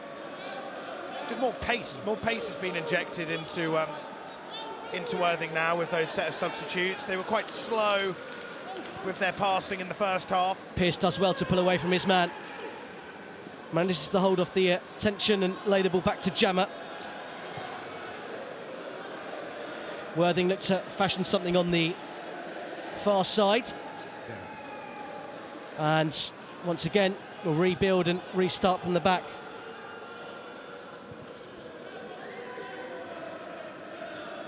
There's Colbrand. Back to Racine. Patient build-up, as we've come to expect from this Worthing team. It's what we've seen continuously for the opening opening hour of this one, as Wills finds a bit of space and tries to pull the strings. Pearce gets the ball out wide. Beresford trying to drive into the box, goes on the outside, but two men went across to cover. First it was Dockerell, and then it was Black to put the challenge in, but Worthing have another corner, and maybe they're starting to turn up the pressure. Favoured his left foot there, Beresford. I think both players knew, in Dockerell and Black, that he was probably going to aim it with his left. Corner taken quickly. We've seen here. Strike towards goal. Wasted opportunity. One for the... I don't know where you'd rank that one. I probably wouldn't want to see it again. No. Over the top and wide. Uncharacteristic from Colbrand. Almost a loose touch there. Pearce ready to pounce. Pearce indeed ready to pounce. He hasn't pounced all game. He's been kept very quiet. He's had few opportunities to get involved. He's a man that likes to get involved and be in the thick of the action. A free kick given there. Challenge off the ball by that man Pearce. Again, eager to get involved. 65 minutes gone though, Dean. How do you see the Obviously, it's impossible to tell. The next 25 minutes going. Penalties do get closer and closer as the minutes tick. Well, it's I feel as the game, neither team's going to want to settle for penalties. I think that's, if we go into a penalty situation, you'd think, given the relative inexperience of the Worthing goalkeeper, it's going to favour the Rocks, but, you know, this opportunity to become a hero for either goalkeeper. I feel like as we get on to the last 25 minutes of this one, both teams are going to find a way to push on and find a winner. Neither team wants to win or lose the game on penalties. Absolutely. Of course, Harrison Mayle saved 2 in their semi-final win against Hastings. So, a shame for the Mackerel men that penalty-saving specialist isn't there. Great footwork in the meantime from Dockerhill. He finds Rabbit, that left-hand side. Bognor haven't been afraid to play out from the back when they've been called upon, and they've done it with aplomb. Absolutely. There's Black up the line to Dockerhill, ball inside, that's a loose one, and potentially a chance for Dabre, but... like an obstruction there, I can't lie, on Mo Jammer. There's that switch of play, looking for that early pass. Keeper should come and gather that one rather comfortably. And Wills with a bit of space to operate from deep. Lovely switch of ball forward, looking for the run of Pearce, and Pearce just stopped his run. If he'd have carried on, he potentially could have chested that one in, and there's appeals for handball. There from Rowley as he just slides down. Looked like he almost, well, he did lose control of the ball, it seemed. And there's some rather unfavourable chants coming from the Worthing fans who are closest to the goal at this end, as Rowley this time spreads his ball long up to the tall striker of Nathan Odikanyere, who has been quiet in the second half. Worthing's game plan for him in the second half seems to have worked. He's had less influence on the game. But Davies... Good work from Davies, cutting the play up there from Worthing. Just unable to execute that ball forward into the path of Dan Gifford. Once again, good defending there. White this time, and now he sets off Bridgman down the right-hand side. Odikanyere's in the centre. Bridgman goes for goal alone, straight at the goalkeeper. Straight at him, once again, Dean. Disappointing, they've got themselves in great opportunities on more than one occasion. Just feels like both sets of players are unable to just put it to either side of the goalkeeper without hitting the woodwork. Worthing with the ball on the far side, that's good, strong play. Free kick, Peels and given over on that far side of Canby. Getting his shirt tugged by White, who needs to be careful. He's on a yellow card, of course. Absolutely on thin ice for the next 22 minutes. I said it on time. The Bognor have just quieted down a little, but that is due to Worthing starting to really grow into this game more than what we saw in that brief 10-minute spell in the first half. It's mainly down to the substitutes made by Hinshelwood.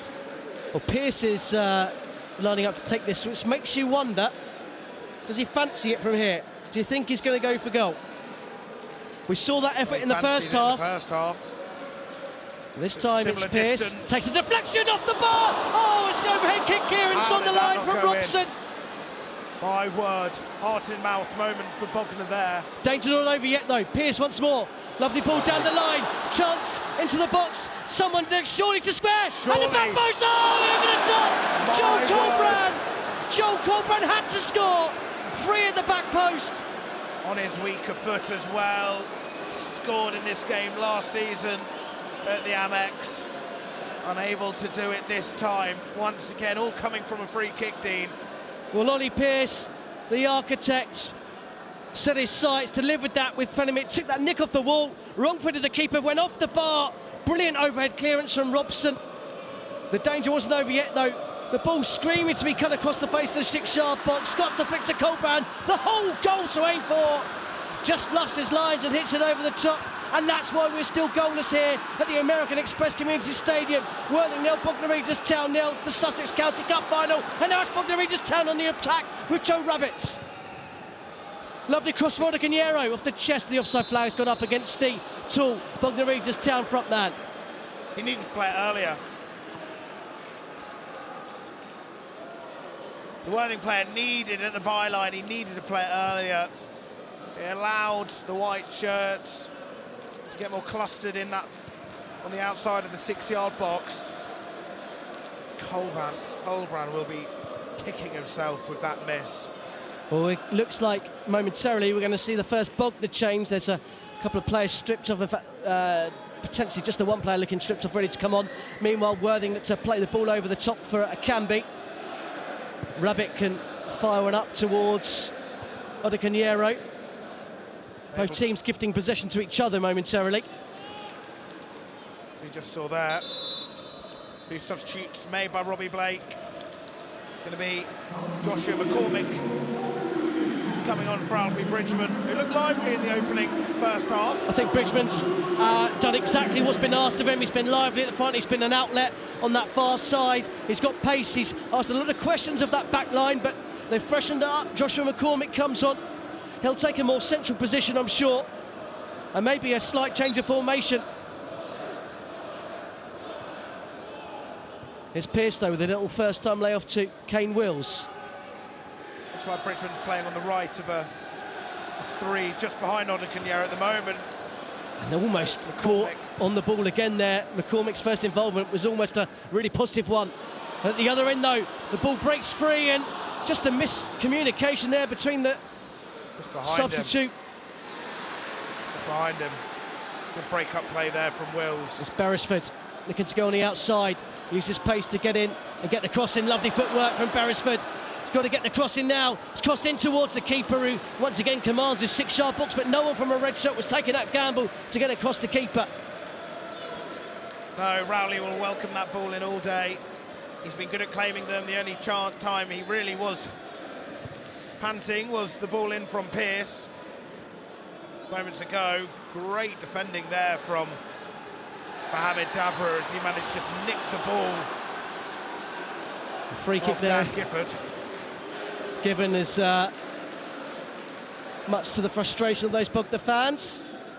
Looks like 2 players going for the ball rather than so. There's the tug of the shirt from the substitute McCormick. That's why it was given. It's going to be an entertaining last 17 minutes or so here at the American Express Community Stadium. Nothing to separate the 2 teams. The Mackerel men Worthing 0, the Rocks of Bognor 0. Bognor still having that rock-like defence, still present up to this 73rd minute. Although Worthing have had 2 golden opportunities in the space of 30 seconds moments ago. It's a early ball down the line that was well picked up by White, who then gets clattered for his troubles. Haven't seen much of that from Worthing this game so far, as they try to sort of hit and hope and get the ball forward and play in that direct manner. We witnessed more from Bognor in the first half. But maybe they're realising quarter of an hour to go. They've got to be direct and show more of it. Well, White wanted more for that challenge from Dabry. It didn't appear to be too much on that replay. It was a challenge after the ball had gone, but it doesn't appear to be too much contact, as once again Bognor look to be creative with their set piece. It's whipped in towards the area. It's going to fall on the edge to McCormick. He just showed too much of it and allowed Jammer to get a foot in, and now the break at the other end of Canby just has to check his run as the ball falls behind him. And Bognor do well once again to play their way out of trouble. Here's Rabbits on this near side looking for support. It's a risky one, and the strong toes goes in, round it comes out, and the Worthing man goes in front of his own player. Wrong place at the right time. Well, this challenge originally from Dabry just denied Jammer, who was going to run through. Yeah. Almost Indeed. a nearly moment once more, and there's been several of them in this game. How will this last 15 minutes pan out at the American Express Community Stadium? Wills with the forward pass, doesn't find a red shirt, and there looks to be space on that far side. McCormick does well to turn. Gibbard inside. McCormick's carried on his run. Gibbard instead goes the other way. St. Croix on his right foot. We know he can hit them from there. Instead he tries to clip it into Odiconiero. Offside flag up again against the Bognor Regis tail number 9. He's got to watch that line. Absolutely, just making his runs a bit too early But maybe Worthing are aware of that. They can be aware of Odicaniero's movement, just shift their back line in front, meaning Odicaniero is in an illegal position. Well, they've certainly kept him quiet in this second half, that's for sure. With those tactics, yeah. Indeed, Odicaniero has hardly had to sniff this game. Oh, this half, sorry. Best opportunity falling to Dan Kilford. Poor Bognor Regis this second half as he just hits the top of the crossbar. Worthing looked to break through the middle. Once again. And there's pace, unusually, as Pearce, we keep this one on. He'll get there first, looking for support. Does really well to get it back to Beresford. Jammer brings it inside, hands it off to Wills. Now Colbrand, who had that gilt-edged chance from 6 yards early gone. There's a player gone down in the box. Feeling it was a slip more than anything else. Worthing still have possession. It's forward into Wills, who loses out to Davies. Ball breaks to Jammer. Did well there, though, considering he's on a yellow card. Colbrand comes inside. Worthing, like a cat with a mouse, with its claws, teasing around the edge of the box, looking to drive in. Colbrand tries to get the ball across, and once again, the Bognor Regis town hold firm. This time it's Rabbits with the block. Mo Jammer and Mohamed Dabre have really changed the complexion of this game for Worthing as well. Mo Jammer doesn't just possess the pace to just run at you, he also has the ability. The Rebels fans in full voice there, just ahead of this corner. That attack got them into full voice, and it's Kane Wills who's going to take it. The single finger up, what does that mean? We'll soon find out. It's clipped towards the penalty spot. There was no one in a red shirt there. Worthing maintain possession. Jammer might go for goal, takes a deflection, breaks back to Jammer, strikes deflected, keeper doesn't get there! Offside flag goes off! Offside! Worthing denied! Their celebrations cut short. And there's cramp on the pitch now. There's 2 Bognor Regis town players down. The referee's going to have a look. I think this came off a Bognor player. I think this goal's going to stand. But the referee is going to have a chat with his assistant, this near side, Adrian Harris. Well, obviously no VAR. We are the only offside, the verdict. People in the ground who have got access to a replay. Pearce, the man who was adjudged to be in an offside position. Worthing are going to make another change, but we'll just see this replay. And it's Beresford who's going to come off. A shot from Jammer, first one blocked. Second shot did come off Pearce last. He was in an offside position. Took an original deflection off the Bognor Regis town man. Davies still down, receiving treatment. In the meantime, so close. James Beresford, who had that brilliant strike just going past the post at the beginning of this second half, has gone off for Liam Vincent. So changes to Vincent on for Worthing, Oleninian on for Bognor Regis town.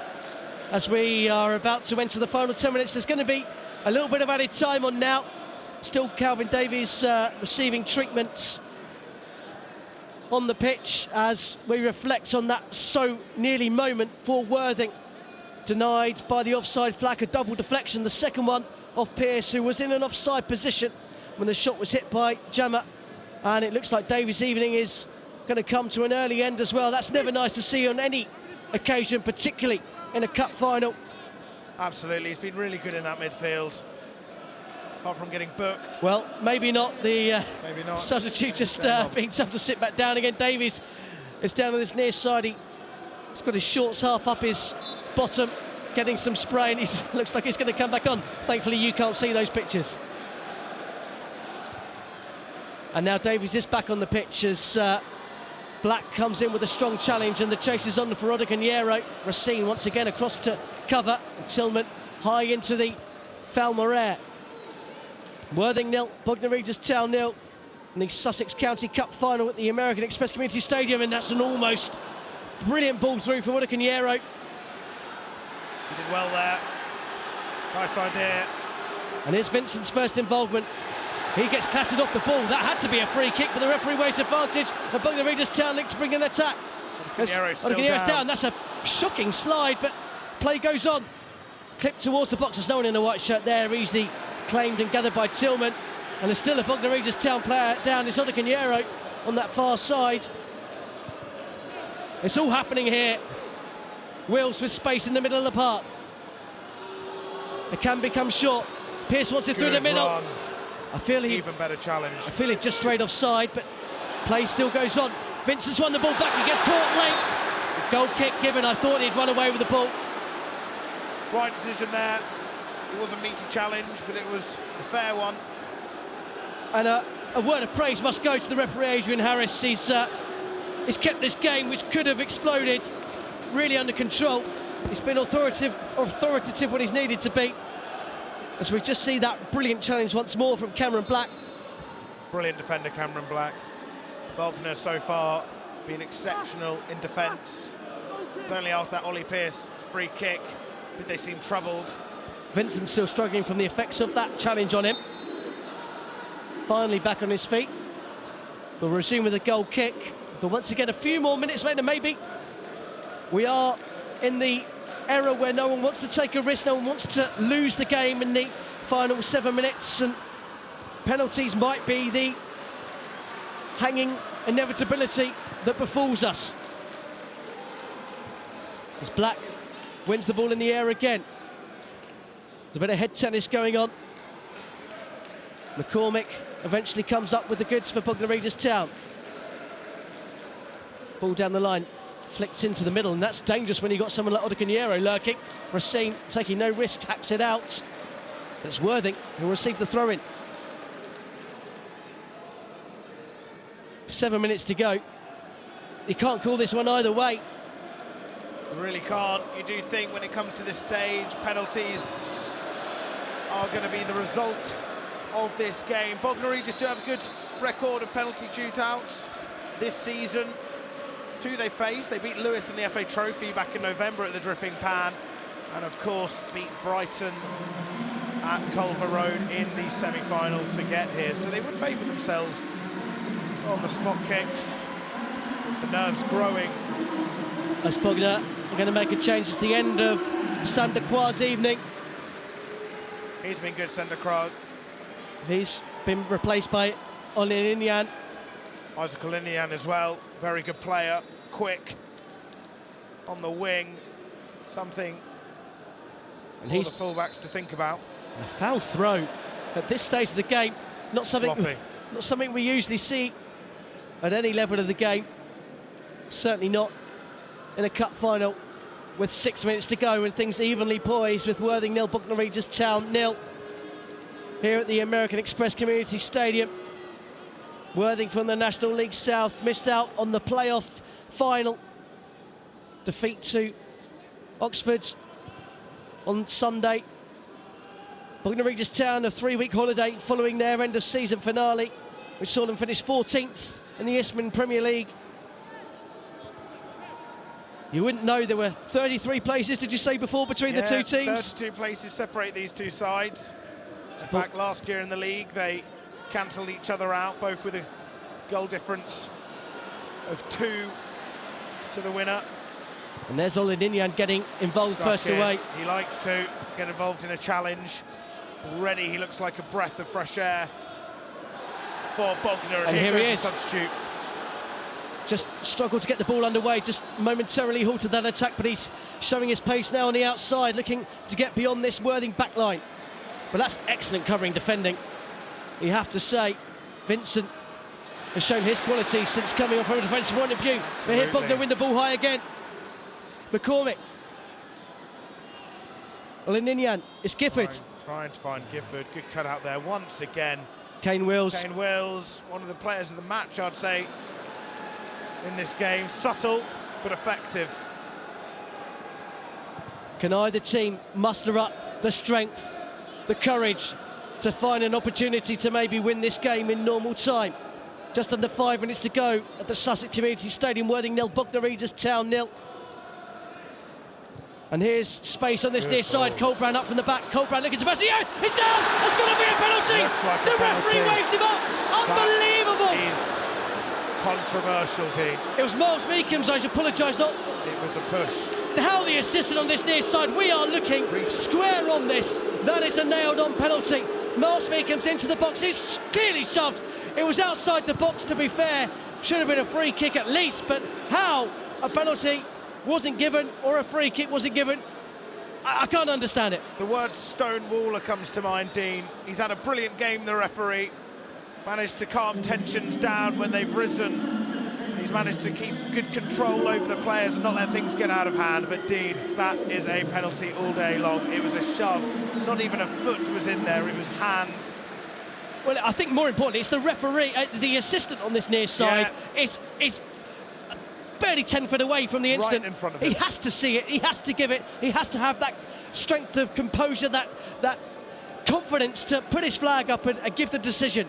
I'm confounded. We saw a shot of Adam Hinchelwood on the dugout, who was shaking his head. He can't believe it. There's a unusual water break happening with 4 minutes to go at the scores level at 0-0. The Worthing player still remonstrating with the referee Adrian Harris. Obviously, there's no VAR. There's none of that here. You've had the benefit of seeing the replay as we have.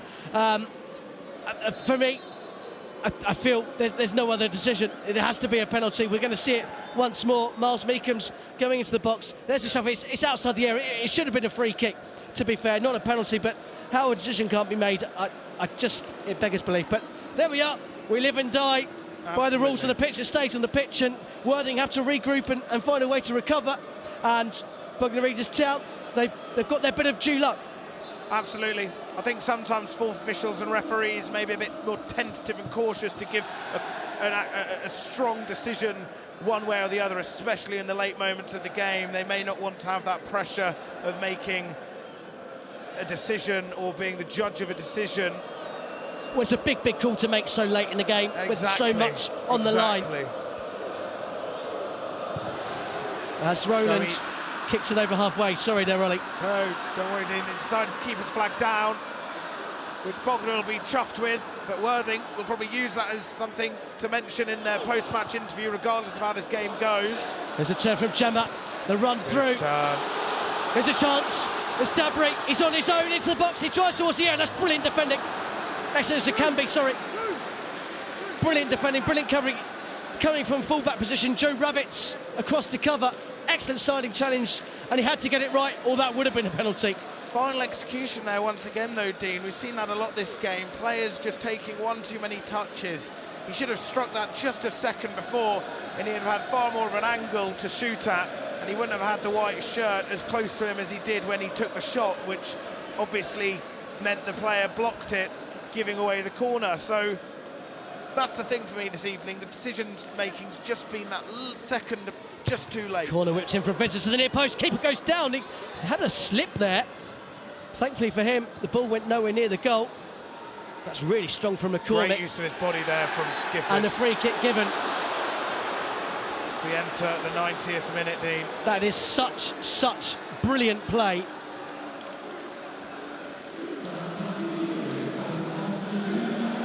Just look at that. On the replay, we may well have... Worthing may have had contention for a second penalty there. That is contentious in real time, and we're literally at the angle where that corner kick was taken. Be good to take another kick. Davies is just about to be replaced for Bognor Regis Town. He's certainly run his socks off today. He went down injured moments ago, and he's unable to make his way through to the end of the game. And Figueira's come on, maybe with an eye for penalties. I'd like to see it again. I just caught a glimpse of the replay as it came onto the screen, as Worthing have got 5 minutes and Bognor Regis Town have got 5 minutes to potentially find a winner, or we will be going to penalties. But Worthing with a case there, certainly for a penalty. Very true. It did look like it did come off his hand, although they weren't actually outstretched from his body. It definitely hit a palm there by the looks of it on a replay. The unnatural position. That's the phrase bandied about in the professional game this season. So much confusion over the handball law, but yeah, for my money, at the other end, no. Bognor potentially with a chance. It's that man again, Kilford, fighting down by the corner flag to keep the ball alive for his team. He's done such a brilliant job of holding the ball up Absolutely. when Bognor played it forward, particularly in these latter stages where legs potentially have tired. Here we go, we get to see a replay now of that incident. Corner whipped in by Vincent towards the near post. The hands, it certainly hits the top of the hands, and his arms are out in a diving motion. It hit the hand, but in my opinion, it wasn't a handball. I like it, Ollie. Both sides of the coin. Yeah, I'm not usually a fence sitter, but in this aspect, I'm going to have to be. The ball over the top and one for Akambi to chase. It's just anywhere will do there for Robson. Bognor Regis Town with a throw-in. We're into the second of 5 additional minutes here at the American Community Express Stadium. Nothing to separate the two teams in this showpiece occasion for Sussex football. Worthing 0, Bognor Regis Town 0, brought to you by your instant replay. I think we knew as well Worthing were going to come out and have a better second half than they did the first. Bognor, though, have been so resolute and stubborn in their back line. But the Worthing substitutes definitely did make an impact and give something for Robbie Blake and his side to think about, Dean. Well, they've thought about it and they've coped well with pretty much everything that Worthing thrown at them. Both teams have managed to hit the woodwork. But so far, neither goalkeeper has been tested, but maybe now there's a chance for a late winner as it can be. Shots off the ball, he lays it across, maybe he's made the wrong challenge, but there's support coming. Driving into the area, is that a penalty? The referee looks, and he points for a goal kick. Momentarily, the Worthing fans thought he pointed to the spot, but the palm was down, which indicates a goal kick. I can see by the expression on your face, you thought it was a penalty. I did. From this view, the replay will be really interesting to look at. But my word, Dean, just hits the back of his heel. Great burst of pace there, taking it to the byline. And then it's another shove, another bit of obstruction. Well, hard to not see how that's a penalty. Again, you've seen him given, but not apparently not in the 93rd minute of the Sussex Senior Cup Final. I do think, though, because it's getting late, maybe the fourth officials may just want to keep out of controversy. But if anything, with decisions like that, they're still inviting controversy upon them. Odigoniero works it to McCormick. A chance now for Bognor Regis to win it! Oh, Tillman's there will make the save! Chances at both ends in stoppage time. It goes from end to end, and Tillman, the hero. Wow, Dean, although this has been a very entertaining goalless game so far, the last 10 minutes have really sparked the atmosphere up. If there's a goal, although there's plenty more blue seats than fans, you'd still expect to hear a huge roar. Well, but what an ending here. McCormick there, dribbling past players like a knife through butter. Low strike towards the near post. Tillman does really well to save. Bognor Regis Town have a corner and an opportunity to win it at the death. I don't think they're going for it, though, Dean. 4 players back. It's flicked in towards the back post. It's going to be picked up. Odigoniero drives it into the mixer. Tillman fists it. Doesn't get enough on it. White will pick it up on the edge. Once again, Loft back into the mixer. Headed away. Flicked on by Black. Figueroa. Just trying to keep it alive. Cheaply given away. And it looks like that potentially is that, Dean. I don't know, in this game, I feel there could still be one more twist in the final 60 seconds or so. But Worthing unable to deal really with that pressure. That Bognor didn't have many players forward, to be fair. Both sides with opportunities to win it at the end, and it's Bognor coming on strong again. McCormick just getting caught on the ball. Still doing well to keep it in his players look dead and buried out there. Some of them just heaps over. As Figueroa looks to go on the outside. Brilliant from Vincent to deny it. Throw in as we count down the final seconds. We've played the additional 5.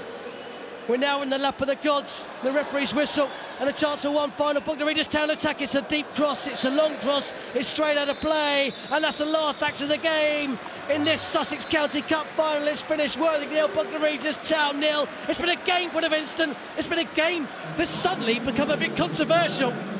But it's been a brilliant game. But that's what makes the game, Dean.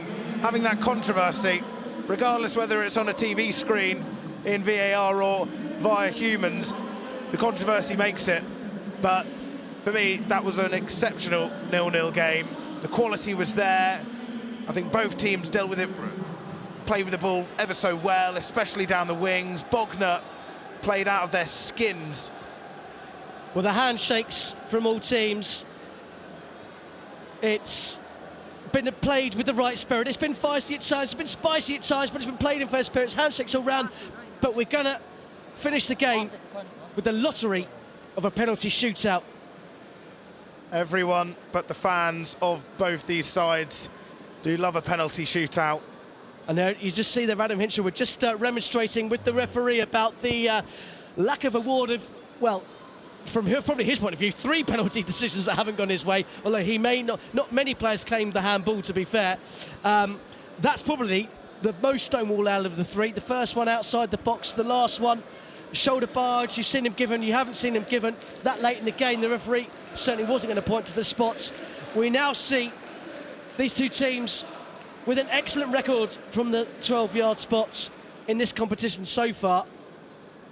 Who's going to prevail? That's the inevitable question we've got to ask. You can't predict it. However, if you were to put a gun to my head, I would have to say Worthing. I feel teams, the higher of the teams, I feel always come through when it comes to spot kicks. It's 19 years since Worthing had their hands on this trophy. It's 4 years since Bognor Regis Town have had their hands on this trophy. 10 spot kicks, possibly more, are going to decide which of the two teams are going to hold it up for either a 10th or a 22nd time. Well, one thing that does put this into perspective, Dean, the last time Worthing won this competition, William Tillman wasn't even born yet. In fact, it was 2 years before his year of birth, which just says well, there you a go. lot. The young 17-year-old could become an instant hero for the Mackerelmen on his debut for the first team. Is it his stage to step up to? Is it his time to shine? Or will he be overshadowed by Matt Rowley? Well, he's got Harrison Mayle there by his side. And if there's anyone that you want to get some advice from a goalkeeping perspective, it's going to be Harrison Mayle. Absolutely. A man who, you know, some of the saves I've seen him make this season, I know he's not playing in the game today, but, that's the kind of quality you want to get advice from. And if Tillman becomes half the player that Harrison Mayle is, then Worthing's goalkeeping future is certainly safe for a very long time. Absolutely, Dean. As the players get ready, I think they're going to be shooting to the far goal, to the left of your screen at home. It's it feels like the crowd's doubled. It's in the penalty. It suddenly looks like more people have filtered into the stand. I know that's not possible, but it certainly looks that way. An unbelievable attendance here for the Cup final. 2,954 here in the stadium this evening. Quite incredible. A big support from both these clubs. You wouldn't expect anything less. Both have got great followings, home and away in their respective leagues.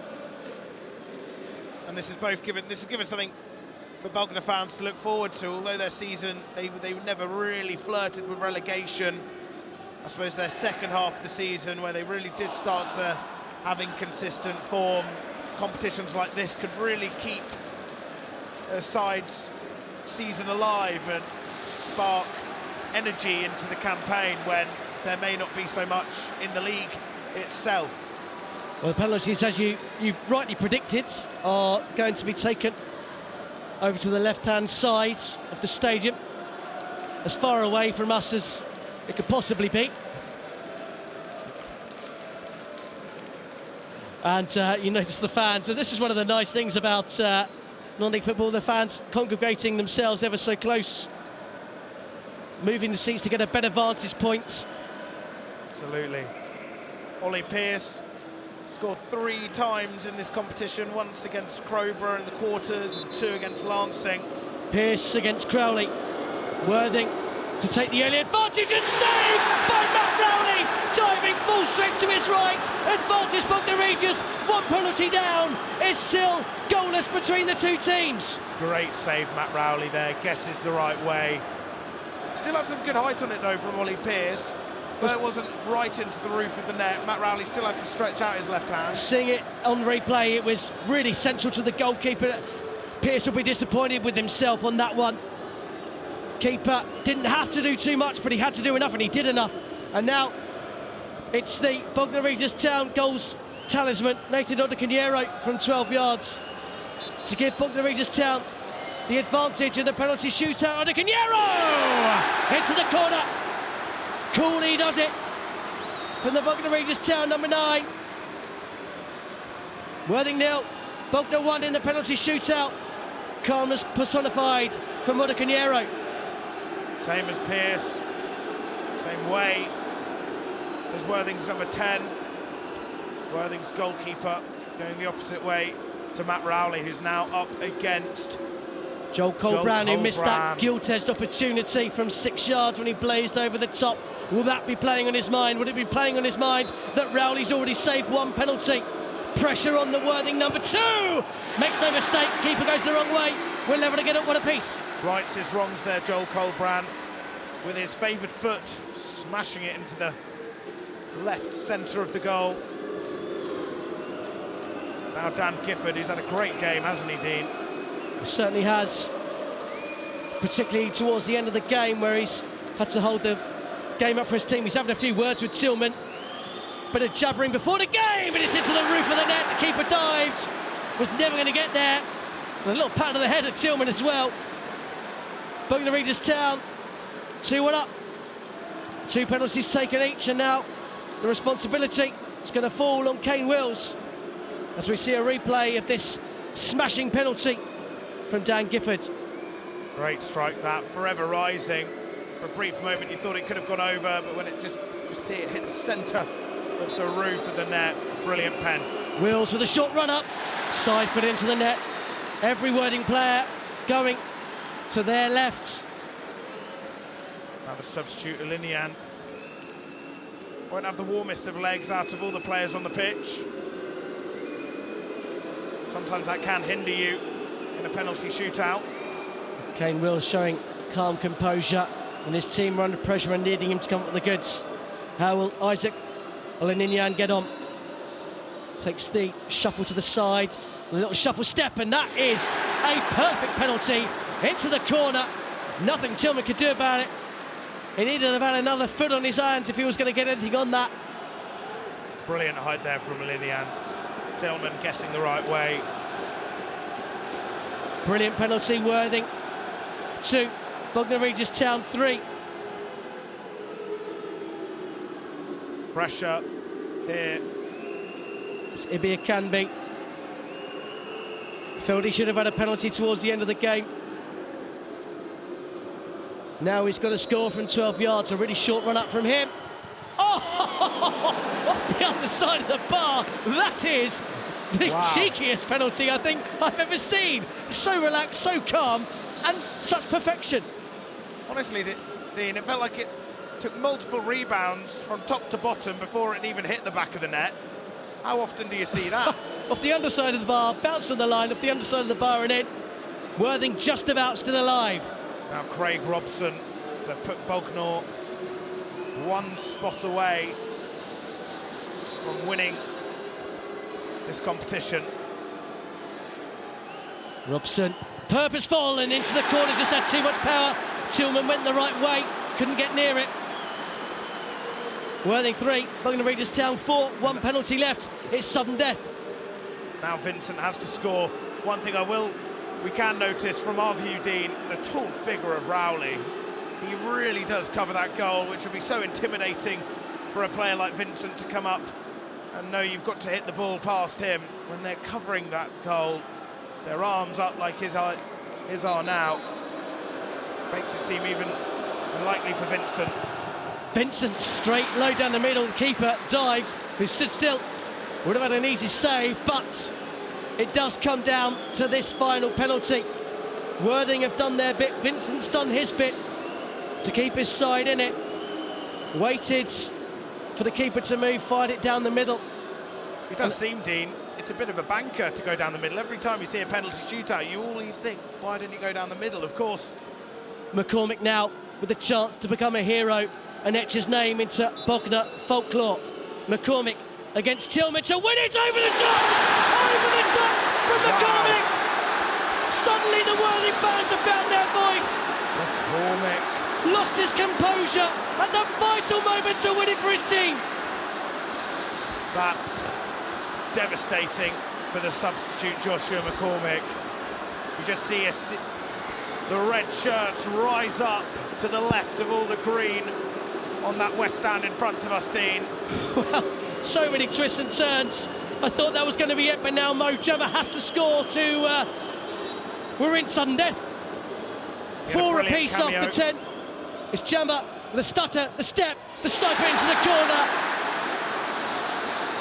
It's like he was having a little dance on his way to putting that one in the back of the net.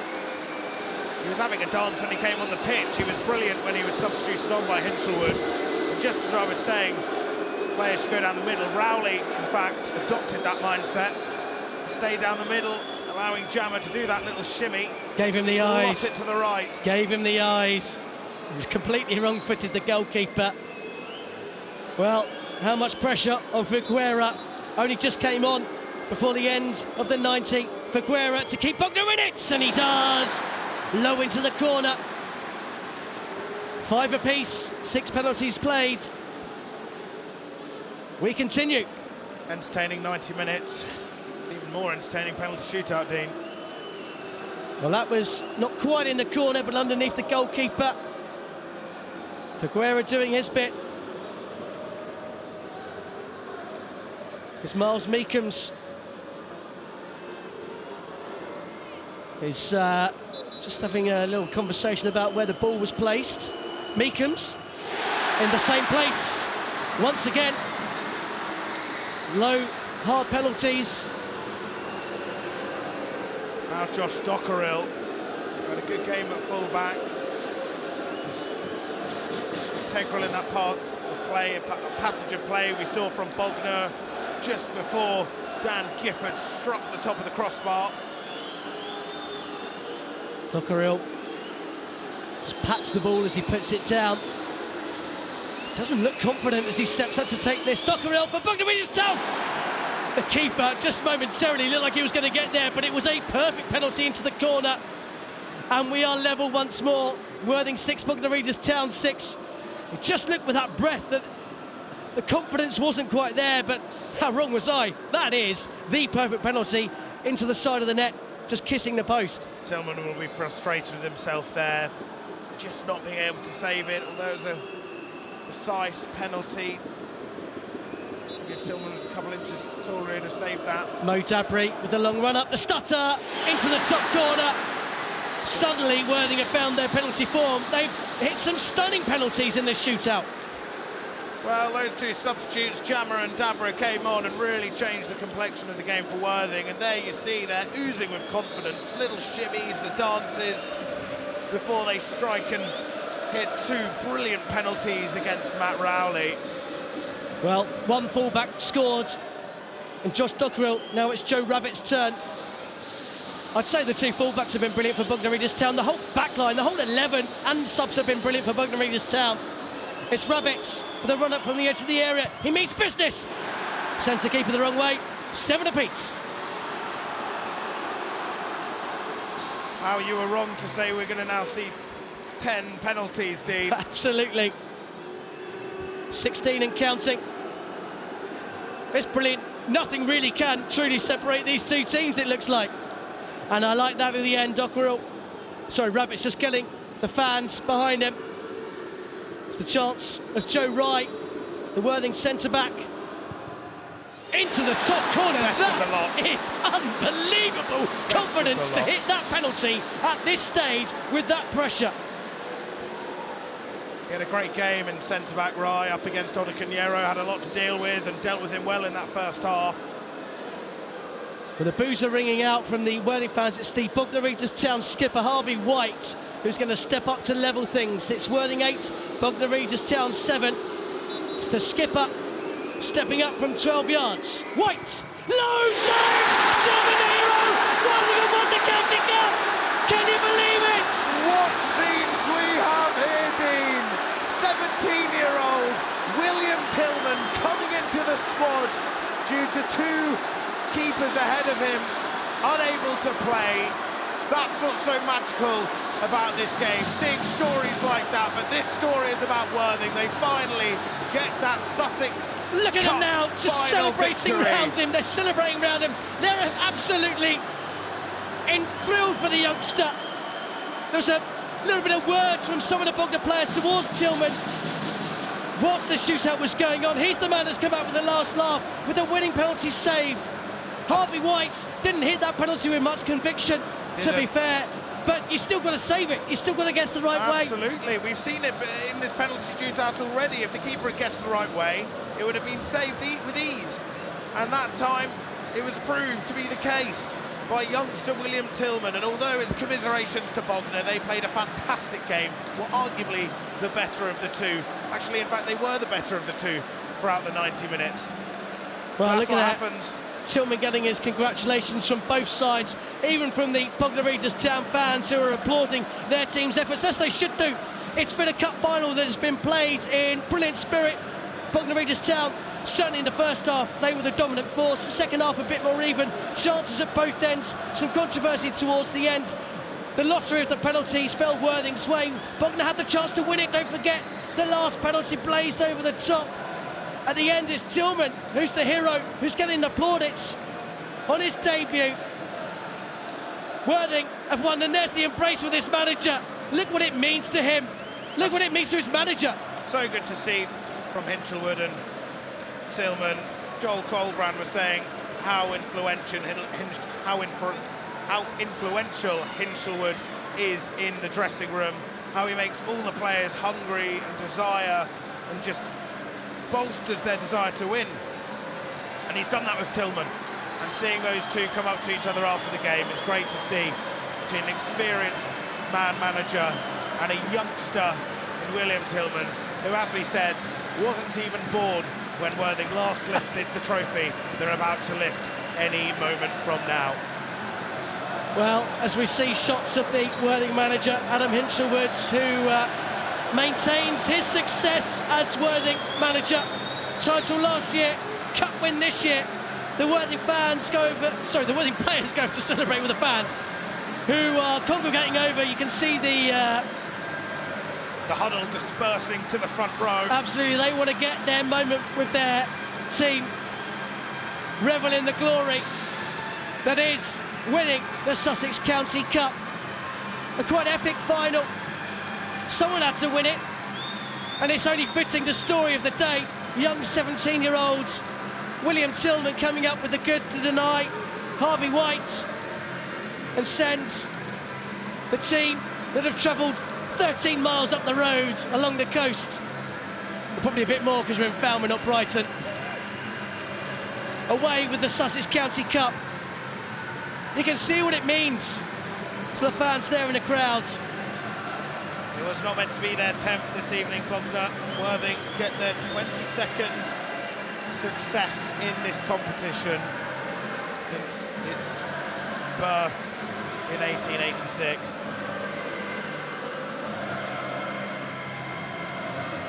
The commiserations to Bognor. They really came at Worthing. They took the game to them in that first half and still showed signs of no decline in that second half.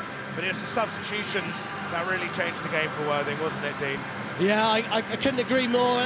You know, we look back and I reflect on some of the chances, the woodwork hit by both teams.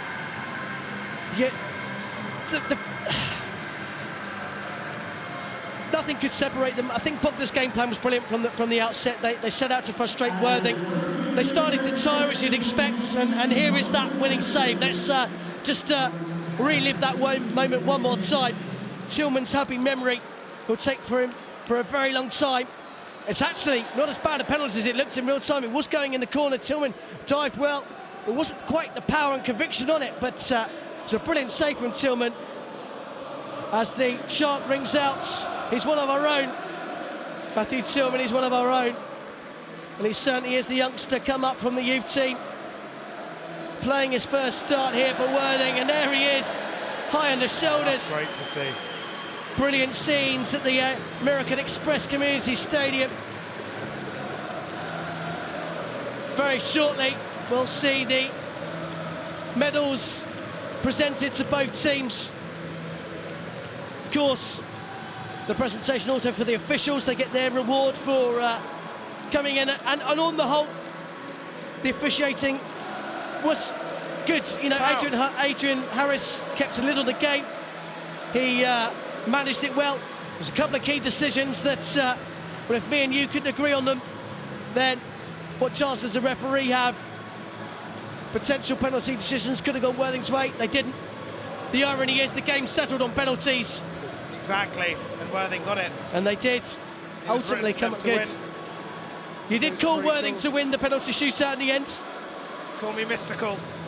I mean, in all fairness, from experience of penalty shootouts, it does always feel like the team that's in the higher position always seem to find a way, and they found a way, Worthing, through the unknown entity, the unexpected hero in William Tillman, who I'm sure will be getting plenty of praise when he walks through those college doors tomorrow. Absolutely. And why not? And that's what it's all about. That is what it's all about. The Sussex County Cup.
So the players receiving their medals, the officials receiving their mementos, and now it comes to the big moment for the 22nd time in their history. Here we go. David Rodari alongside Tillman. What a moment this is for the young lad. Worthing have won the Sussex County Cup. Great work from Worthing, and commiserations to Bognor, but tonight is the Mackerel Men's Night here at the American Express Community Stadium. What a venue to have this brilliant competition, bringing Sussex football all together. It's the showpiece occasion, it's the occasion that every team looks forward to at the start of this season. Who's going to get their name on the trophy at the end of it? Well, I can tell you, for the 22nd time, it's going to be Worthing. They now celebrate in front of the winner's banner. I can tell you very shortly you're going to be treated to a spectacular light show here at the American Express Community Stadium. Just when you didn't think this evening could get any more exciting. I don't think that that's going to top the excitement of the pitch, but I love your enthusiasm for it. But all that remains to be seen is we've seen a game here where Bognor Regis town have come to town and they've not only matched their equals, they were the better team for the first half. They created chances. They'll be frustrated they didn't go into that second half in front. Worthing showed their quality as the game went on again. You mentioned about the changes. That certainly changed the way of the game. Both chances hitting the bar. Ultimately, nothing could celebrate them except a penalty shootout. The light show's starting, and that's our cue to say goodbye. I've been Dean Kilford. I've been Ollie Audis. Thank you very much for joining us here for the Sussex County Cup Final. The winners at Worthing FC. Goodbye and good night.